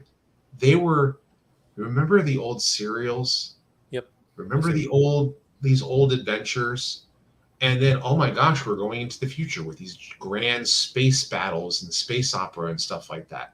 Like, a lot of it was callbacks to older movies and older TV series and stuff. But it was brand new characters, brand new stories, brand new adventures that just captured so many people's imaginations. Anime does that. Anime ends. They don't. Not many anime continues, and they'll just, the same creator will create a new manga or an anime. Yeah, they're so scared, which is why superheroes die all the time and come back to life. I mean, like, that's you know, how many times has Superman actually died? I mean, if you actually count it, it's quite a few. I think Batman's broken his back at least 3 times. You know, like, there's so many different, and again, they're all different storylines too. Yeah. Right? It's kind of crazy that way. But the bad thing is that there will be books like these creators don't want to give Marvel and DC their big ideas and see them make $1 billion movie franchise. So they go to Image, and Image gives them freedom to make these heroes and comics. And they're really good, but DC and Marvel writers are just like, do whatever the heck you want to do to these characters. And the editors don't care anymore. So writers just 100%. Do whatever. And it's like, I've got a huge collection of stuff. And it's like, what? This isn't the same character. What are you doing? You have a conversation. Ever seen my interview with Jim Shooter? He pretty much kind of like alludes to that whole idea, that notion that he had good editors. Mm-hmm. That he knew that Spider-Man's not going to do this. Right. You know, Scott Summers and Jean Grey are not going to do this. Yeah. It is Jim Shooter who put his foot down that killed Jean Grey. Yeah. You know, that was a big deal. Yeah. Then it's like, now he's gone. Okay, well, let's revive Jean Grey. Let's the Flash movie does look awesome, but it's multiverse, and also there's a little bit of a, you know, Michael Keaton is gonna win you back for Batman. I've seen it, so I can talk about it. I was gonna say, why don't we just call it the Tell me if it was good or bad. Oh, I wouldn't. I'd never spoil anything. I hate when people do that. I enjoyed it. Yep. Why don't we just call it the Batman film? Like, seriously, why don't we just call it Batman? I mean, seriously, at this point, just call it Batman. They're doing that very strategically because they can't put Ezra Miller front and center, because Ezra's not going to be doing a bunch of publicity. But it's really a Flash movie, and they're really manipulating the trailers. It's not a Batman movie. I'm being facetious. I'm just joking, but I mean, like, they really are pushing the Batman. Oh, they really are. It's like, is there a Flash in this thing too? Yeah, no, it's totally being presented like a Batman movie. It's more Flash, but it's. I really wish that, you know, I think they had an opportunity to kind of get the sense of like, this is how we can make DC movies, and I feel like now it's too late. We're going on to James Gunn's version, so it's gonna be really interesting to see what happens from that. I'm worried about what James Gunn is gonna do. Yeah, I'm worried about that too. I was very worried until I watched Guardians Volume 3, and it kind of calmed me down a little bit, because after Peacemaker, I was like, no, don't touch DC. That is not a kid's movie, man. That is a it's barely an adult's movie. Have you seen Guardians yet? I haven't seen Guardians 3. Oh, guys, do not take your kids. Do not take your freaking kids. They will be like, forget Transformers traumatizing you. This will freaking, like, they will have nightmares that night.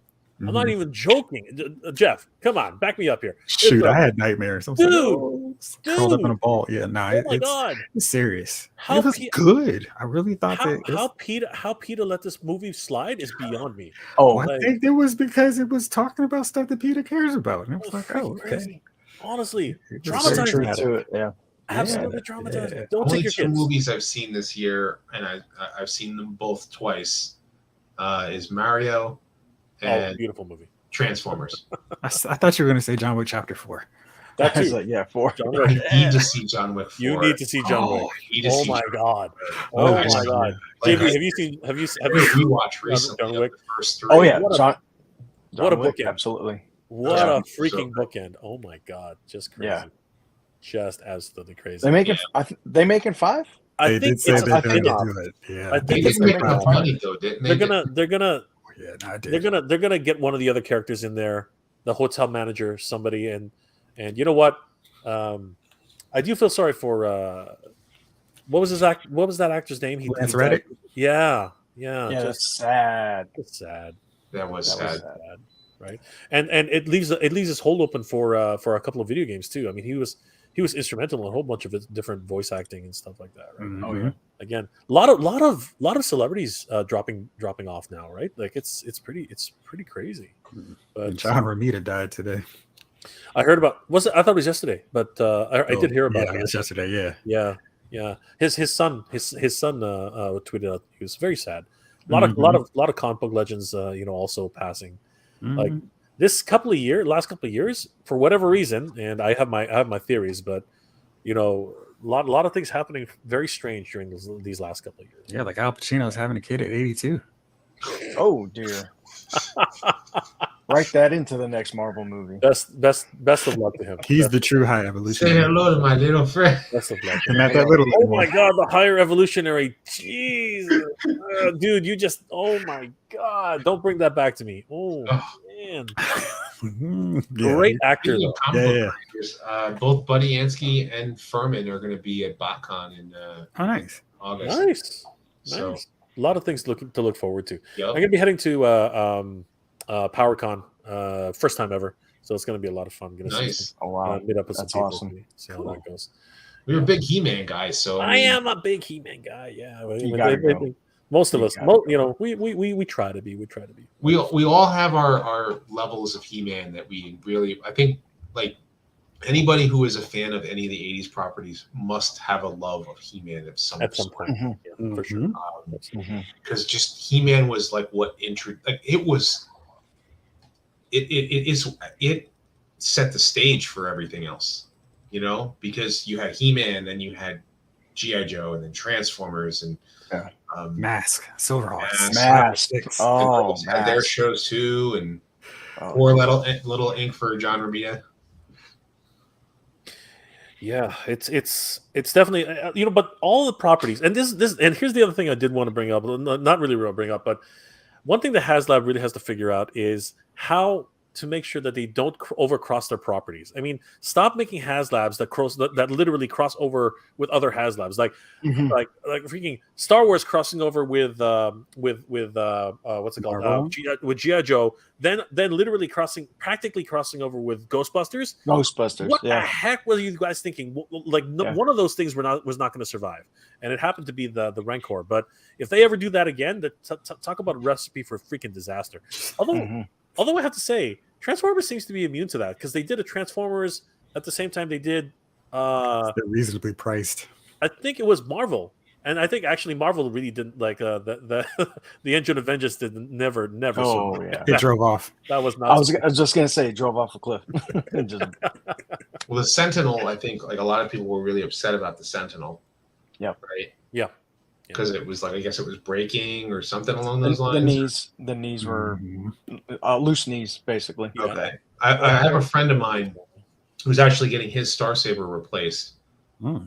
Really? Because of some of the issues.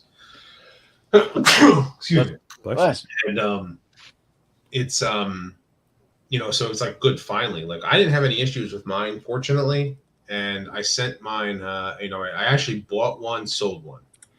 I should have done that with Deathsaurus, but like I only had enough money for one. But because Victory Saber is awesome. Like just Transformers. I actually have the Victories right here. Oh, on DVD. So Jay, are you getting in on the Dragonfly? I was telling who was I telling? I was telling my buddy Ken and I think it was Geek Dead Life.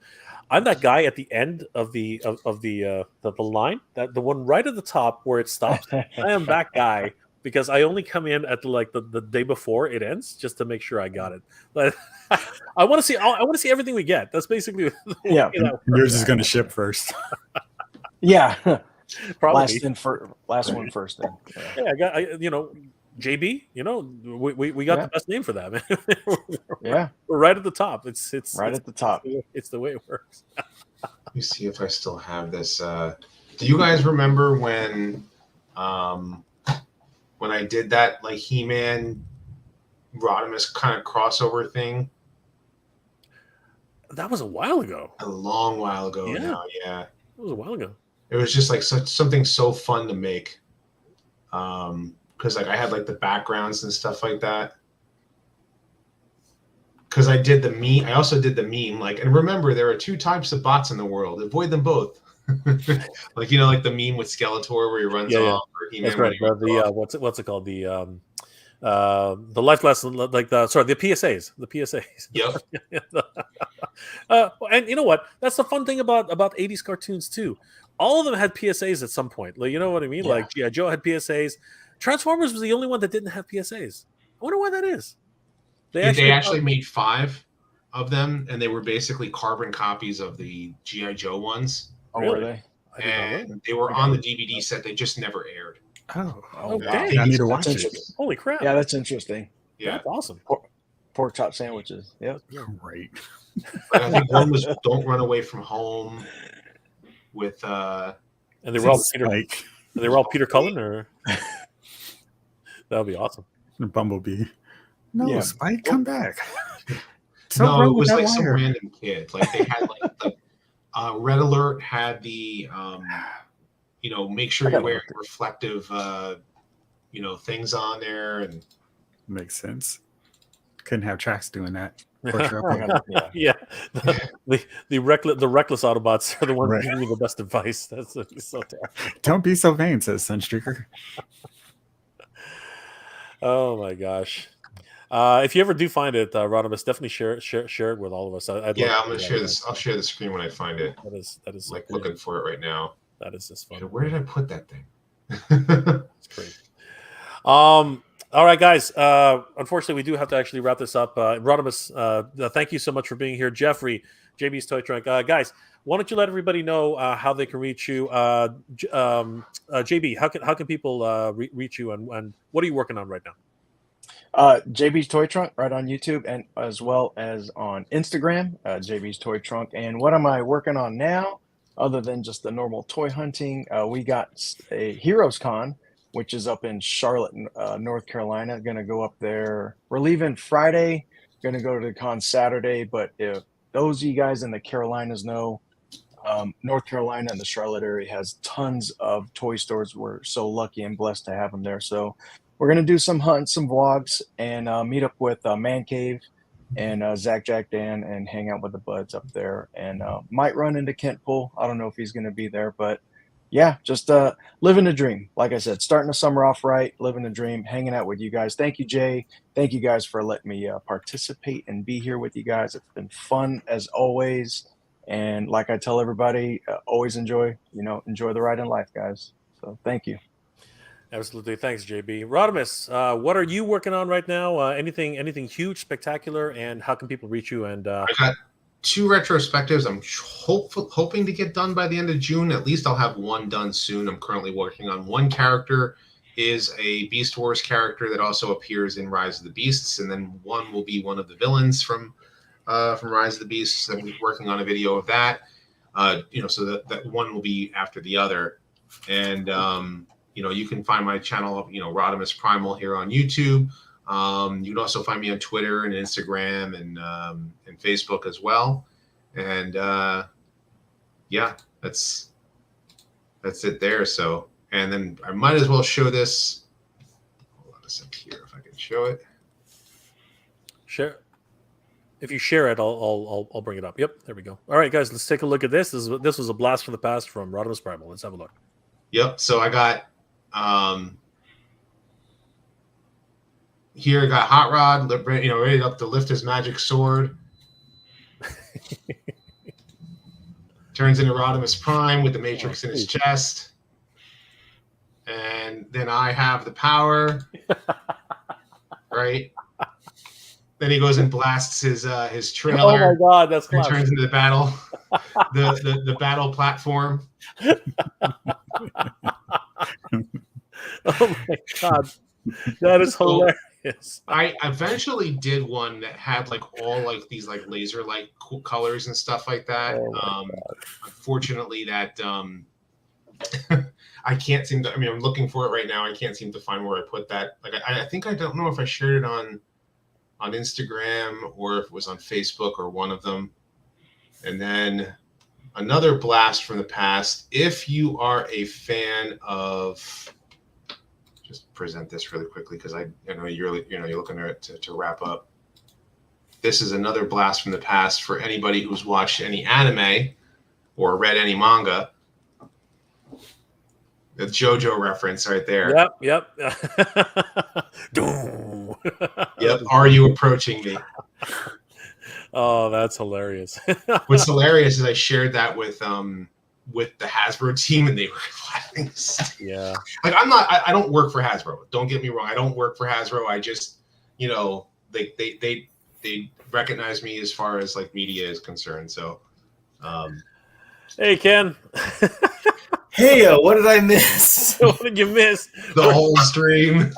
I'm winding down, but you know what? Here's the thing. I don't want this party to stop. If you guys like, I just need to duck out for a quick second because I gotta pick something up. But if you guys want to keep going, like I'm happy just to duck out for a little bit, and you guys keep it going if you guys want to do that. But let me know, guys. Are you up to keep going? Because I just got to duck out for a little bit, but I'll be back. Like it's not a big deal for me. What do you guys think? I get no vote. I just got here, so the rest of you talk. I do have to go, but you know what? Why don't you guys continue? Whoever can stay, please stay. I'm just going to duck out for a little bit, but I will be back. And if you guys are still here when I'm back, that'll be freaking awesome. So, guys, keep going. Don't let me stop you. I'll see you guys when we get back, guys. All right, Jay. Thanks. I gotta go. I gotta get up in a couple hours. So Me too. I'll stay on for a little bit. But yeah, just Ken, for a little bit. Yeah. I'll wait till Jay gets back at least. There we go. That's what I was gonna say. Yeah. What's up, JB? No, I was trying to head out to Joe Fest, and I kind of remembered right at the last minute. Then I saw all your posts about going down there. Sorry I couldn't make. I wanted to meet you, go down there, and I'm only 2.5 hours away from Augusta. It's just been one of those. It's been one of those work weeks, and it's like, man, you're that close, and then now if I have to see you, it's either at a con or just go to Canada. So, okay, buddy. But I saw everything. I haven't watched your video yet, but it looked like you had a great time. So, and I just total blast. Yeah, absolute blast. That's Wow, good, man. Well, I mean, I guess Jay didn't give any indication of when he was coming back, eh? So you can just it's y'all's show. Yeah, All right. do what you got to do. See you guys later. JB, thank you so much. Jeffrey, thank you so much. Yeah. All right. See you Take guys. care. Peace All out. right. Bye. Well, Rodimus, you wanna juggle? Do a funny juggling act until I Jay was gets able back. to share screen, which I can't do unless Jay. I guess Jay has control over that. He would have the StreamYard control, over that. Yeah. Because I did find these images, which were pretty cool. Yeah. I'm just I'm so tired. It's starting to get like that late night fun time. 60 people are still watching. I mean, much gratitude to all 60 people. It's funny, in the week before Joe Fest, I kept watching some of your old retrospectives and theories about which one became Cyclonus, which one became Skywarp. I don't know if you noticed the sudden bombardment of. I started seeing your comments, yeah. And I'm sitting there, I'm like, I swear I saw these 4 years ago or 3 years ago, and then I started thinking about them a little bit more. So I was like, this is actually kind of cool because I think about these things, a lot of theories, why couldn't Ultra Magnus open the Matrix? I don't know if you've covered that one yet, but that is one that I could do as a future video. The only problem with that now is that Transformers has reached this weird critical mass where talking about just G1 continuity is it's hard to keep an audience for it, That's really been the issue. In 2016, it was easy enough to try and focus on the Generation 1 stuff. But as the years have gone on, the Generation 1 fans have almost been ostracized a lot of ways from Transformers. Because there's been a lot of Generation 1 stuff being released, and a lot of like younger fans are like, can't we get something new? And it's like, do you say that about Spider-Man or Captain America or Batman or Spider-Man? Costume changes are one thing, but it's an whole other thing to completely radically change the character. Something timeless is something timeless, you ask me. But mind you, in 2016, the thing is too, you got to bear in mind that, and I'm sure you remember this, but a lot of the third-party Transformers, right? We didn't get as big a range of third-party as we do now. Like, yes, there was a lot of them. But these third-party companies, they produce less figures. Yep. And, like a lot of us were still saying, like in 2016, it was, oh, which Springer are you going to get from third-party? Are you going to get the unique toys? Are you going to hold out for fans toys? Then which Hound are you going to get? Are you going to make toys one? Are you going to get the fans toys one? Now it's sort of like everybody has everything from Generation 1, right? And then they made the rounds yet again through War for Cybertron. To a degree, depends, because it depends upon what scale you're collecting. Like for myself, as a and not like, I would say that beginning with around Siege into Earthrise is when they really started giving us like official Hasbro singular scale, accurate to the original cartoon or G1 animation model, and then even with the other characters they've been done with since Legacy started, giving us like brand new figures that are just so much better than everything that we've gotten. Like, because the Chug stuff, like up until now, like I don't think has been as good. I actually wouldn't mind unloading half of my Chug stuff. Like the previous generations, classics, all that. Yeah. And just to answer war chest full of toys. When I said third party, I didn't mean all of third party. I mean like individual companies. But if you add them all together, yes, they make a huge amount of stuff. So I think I should probably clarify that. Yeah, I mean, they do make a lot of stuff, and it's kind of hard. Yeah. Like some people, I have a hard time keeping up with the names that they make. Yeah. It's like this, they call this one Fans Toy Solver, and to us, he's Galvatron, or DX9, he's Tyrant, but he's Galvatron, right? So, and you're right, because like when I look at the old Chug stuff, like the old Henkei Classics Universe, that's going way back, right? Like before they got into the whole, oh goodness, like Combiner Wars and that whole era. Titan's Return and all that, like that was good at the time. And then when they went into War for Cybertron, Studio 86, Legacy, then they started getting cartoon accurate. But it seems like production costs started really going up. So you got lighter figures that were really hollow in the back. They were a little smaller, and then it was like, it was like you're getting less, but they look better. Almost feels like, yeah. I just opened up Needle Nose. Oh, cool. And cool. He's a Target Master guy, yeah. Yeah, I'll just zoom in on him here, but look at his legs.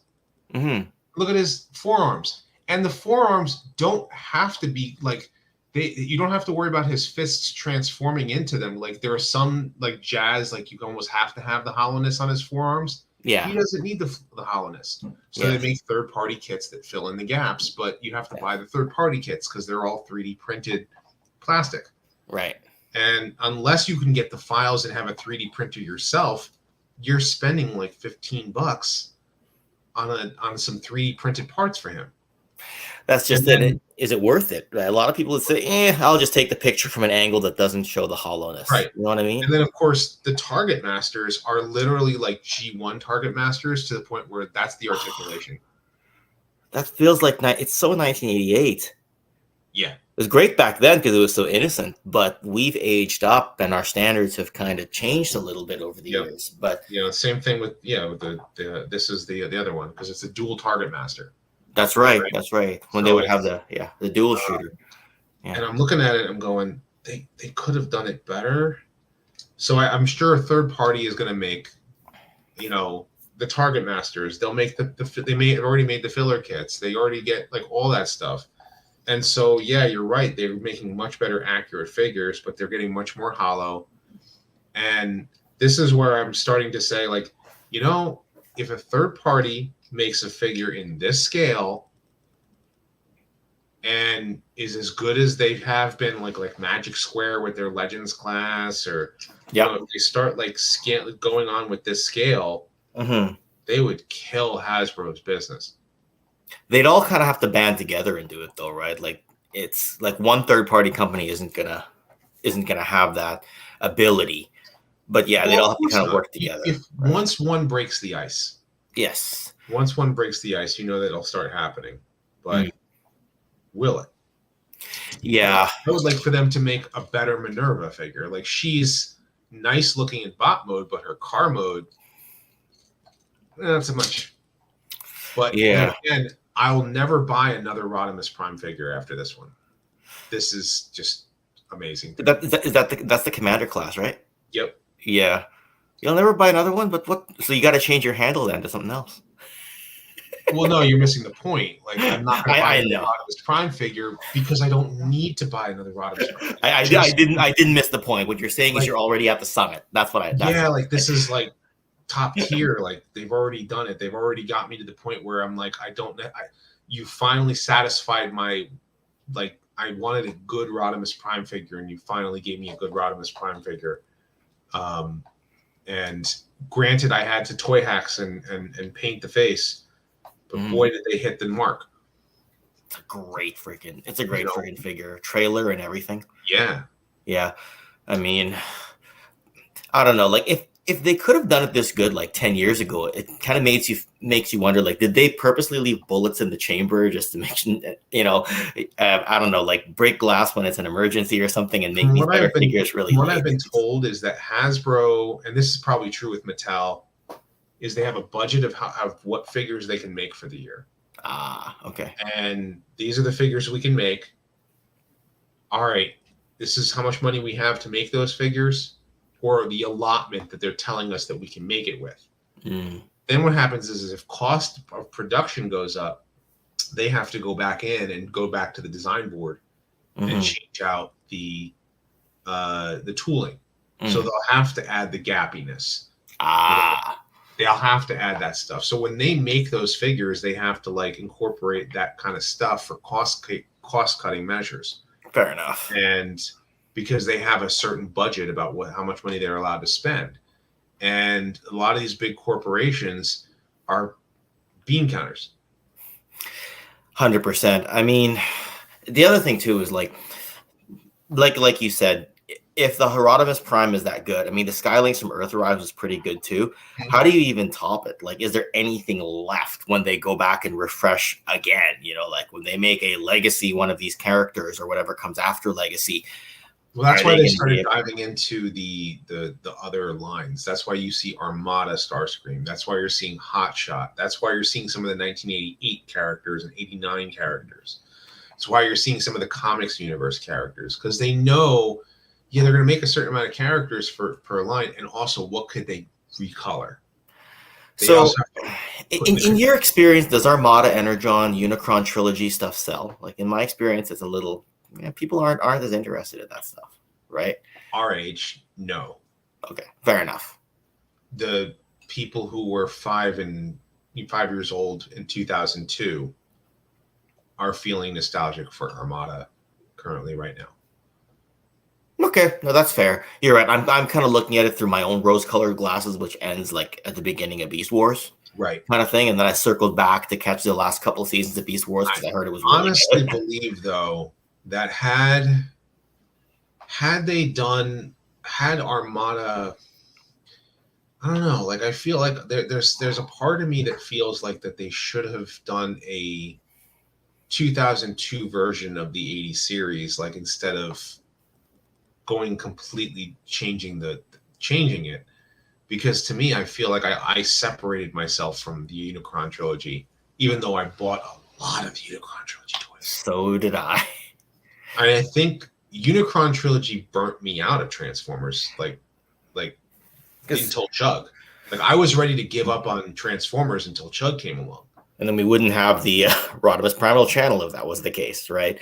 Right. And the entire library you get there, where you're sort of like, let me search this deep dive topic. Oh, he's already done it. Let me search that. Oh, he's already done it. You know what I mean? Like, and yeah, Unicron trilogy stuff for me, I got deep into it, but then as they started picking up more on the masterpiece, because around the time of Unicron trilogy, what did we really have? We had NPO1, NPO2 recolor, right? I think NPO3 was like the crappy colored Starscream, like the green scream is what they called it.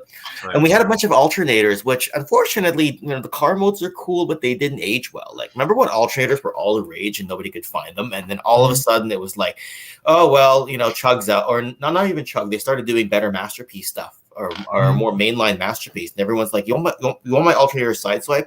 I would go to a store to try to give my alternator sideswipe for free, and they'd say, we have 4 in the back, and we can't sell them for $9.99.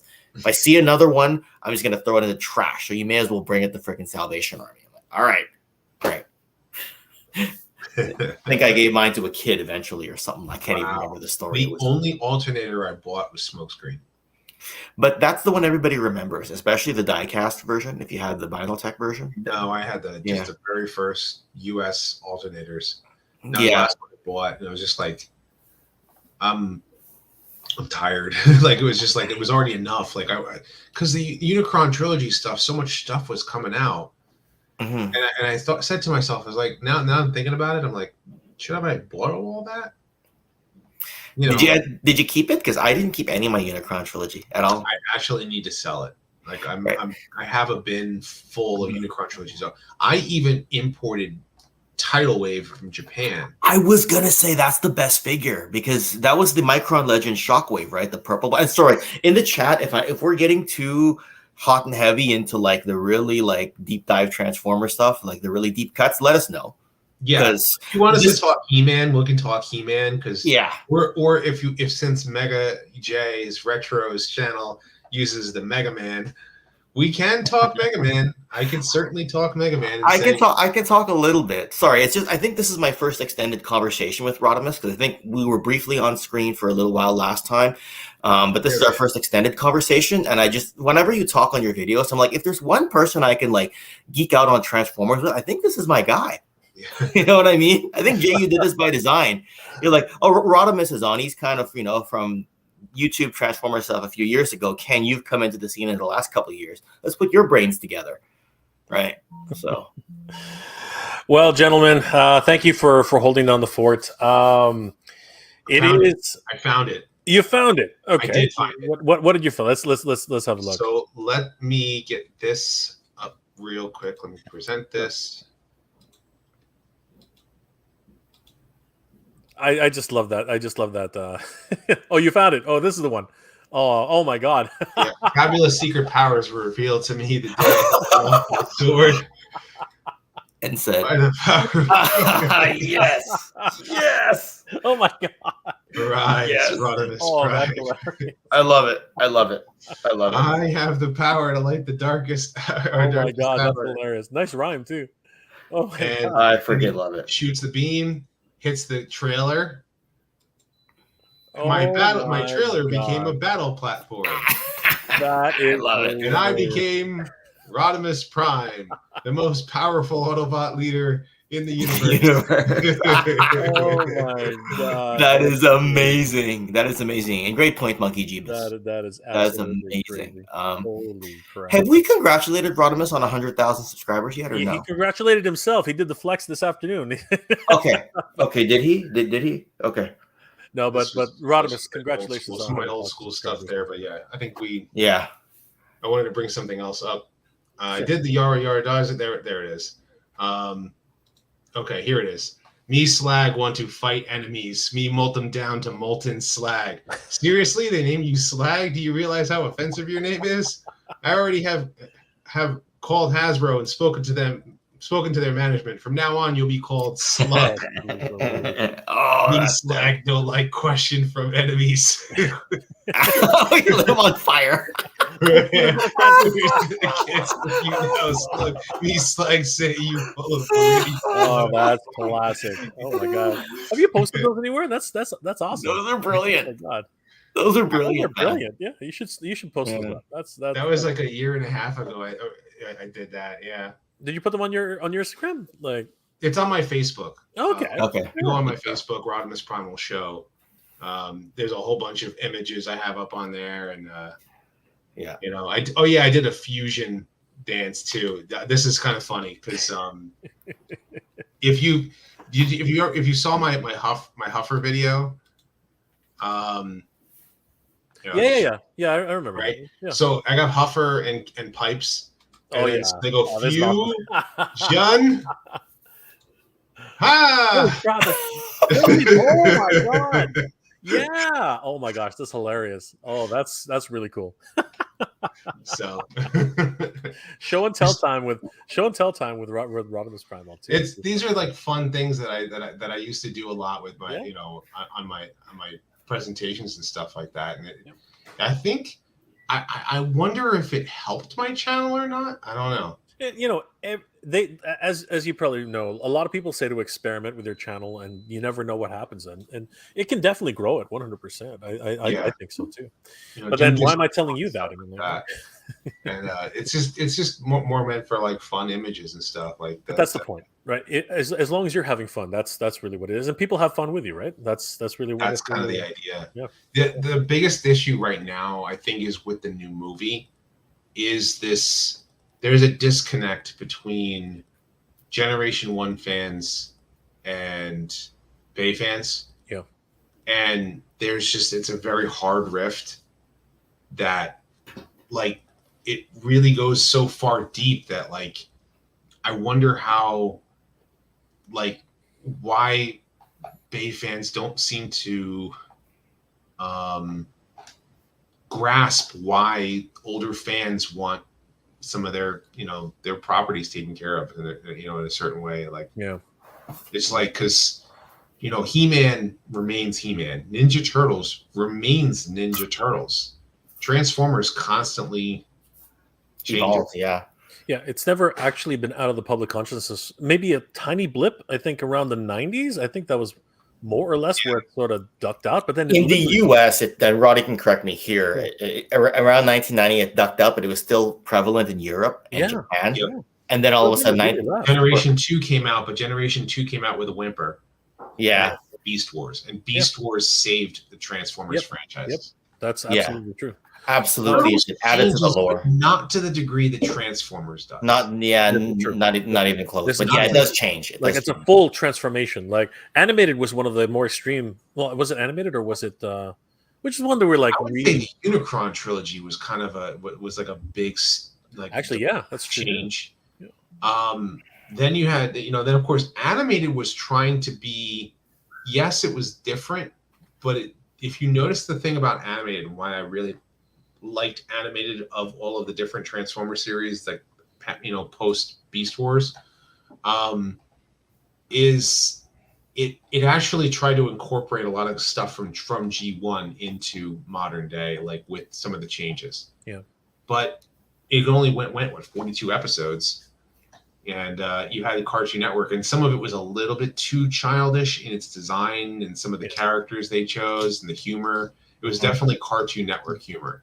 Yeah. Was it animated that introduced Bulkhead as a character into the lore? I think it was, right? Or was he a little before that? The character that we know of as Bulkhead was introduced in animated, but Bulkhead, the first use of that name was Energon, was the helicopter that in Japan is called Sprung, which is the Japanese name for Springer. Gotcha. Yeah. So he was a right. helicopter. Yeah, I mean Bulkhead is like the big grunt guy that we kind of the big grunt guy.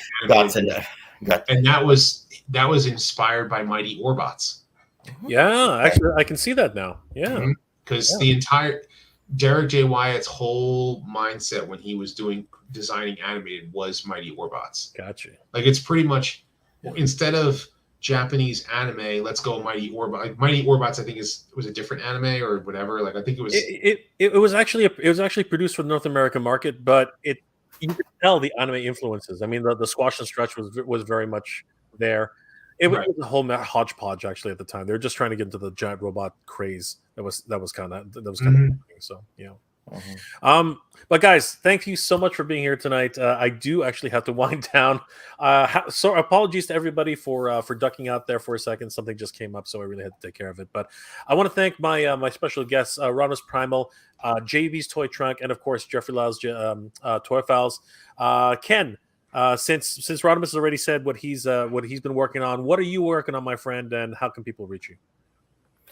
You can just have a look at my latest Joe Fest video that I launched just a few hours ago, where I basically just, I'm sorry about the camera quality. This is literally my laptop camera, not the usual Logitech that I use. It just looks really bad resolution-wise right now. But anyway, people are like, just shut up and keep going, Ken. All right. I just released my Joe Fest video there. Had multiple amazing meetups with Sergeant Slaughter, multiple meetups with people who I normally podcast with and then see them in person. Met a lot of large YouTube personalities. Animal Warriors of the Kingdom was there. I mean, Jason from Spiro Toys, what can I say? You made a really great product. As for what I'm working on next, I got a couple things in the pipeline. I'm just not sure what's going to come out next as far as a produced video. I will be interviewing Bob Breakin and book designer Brian Hickey on Sunday. Just a little after 12 Eastern, a little after 9 Pacific time. We're going to talk about the latest Kickstarter, which will go through the history of Palatoy as a toy brand in the United Kingdom. There, that's the day the Kickstarter ends. So I'm going to start that stream a few hours before it ends, and then end a little bit before the Kickstarter closes. So look for me on that. Otherwise, now that I know Roddy, I'm going to pick his brain on some Transformers lore. So. Bucket list. That's not even a check on the bucket list. That's the check to start the bucket list. Right? And when I suddenly go, user not available, did he block me? Okay, am I that annoying? You know what I mean? You know, then I just start trolling the comments with super chats, and it's like, we answered this question, we answered this question. Oh wow. We still got 54 people listening to us babble. I love it. But you know what? This is a wonderful community that we have here, guys. And again, please definitely check out Rodimus Primal on YouTube. Same thing with Toy Connections. And Rodimus, thank you again for the sticker link. You want to just plug that really quick before? Yeah, if you like to put your labels and stuff like that on your Transformers figures, GI Joe figures, or they have stages and stuff. Toyhacks.com does some amazing work, and they currently right now they are sponsoring my YouTube channel.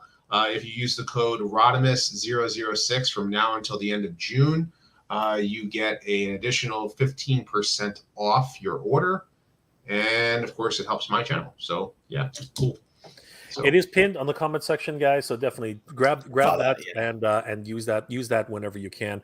The stickers are great, and of course, stickers are always fun to put on your figures because they go sideways and they go left. You know what's cool? If you have older figures and they're damaged, they make reproductions of for G1 and for a lot of stuff. You can replace a lot of your stickers with Toy Hacks labels. So. Because they used to be called repro labels. That's who they used to be. That's what they used to be. I remember that. That was 15 years ago. That's a long time ago. And so now then they became Toy Hacks. So and a lot of people don't know that, don't remember them as repro labels. Yep. Right? So if you remember what repro labels were, it's the same people. That's great. Actually, I think the guy who started repro labels, it's his son who continues to make Toy Hacks. Yeah. And their stuff has gotten better and better over the years. I remember the days when you had to cut the stickers with scissors, if you remember those days. Yes. Let alone peel them. Yeah, to think a little bit, eh? My first repro labels, you actually had to cut them with scissors. Well, Brian remembers, and nice. Partridge Farm remembers. That's right. Back in my day.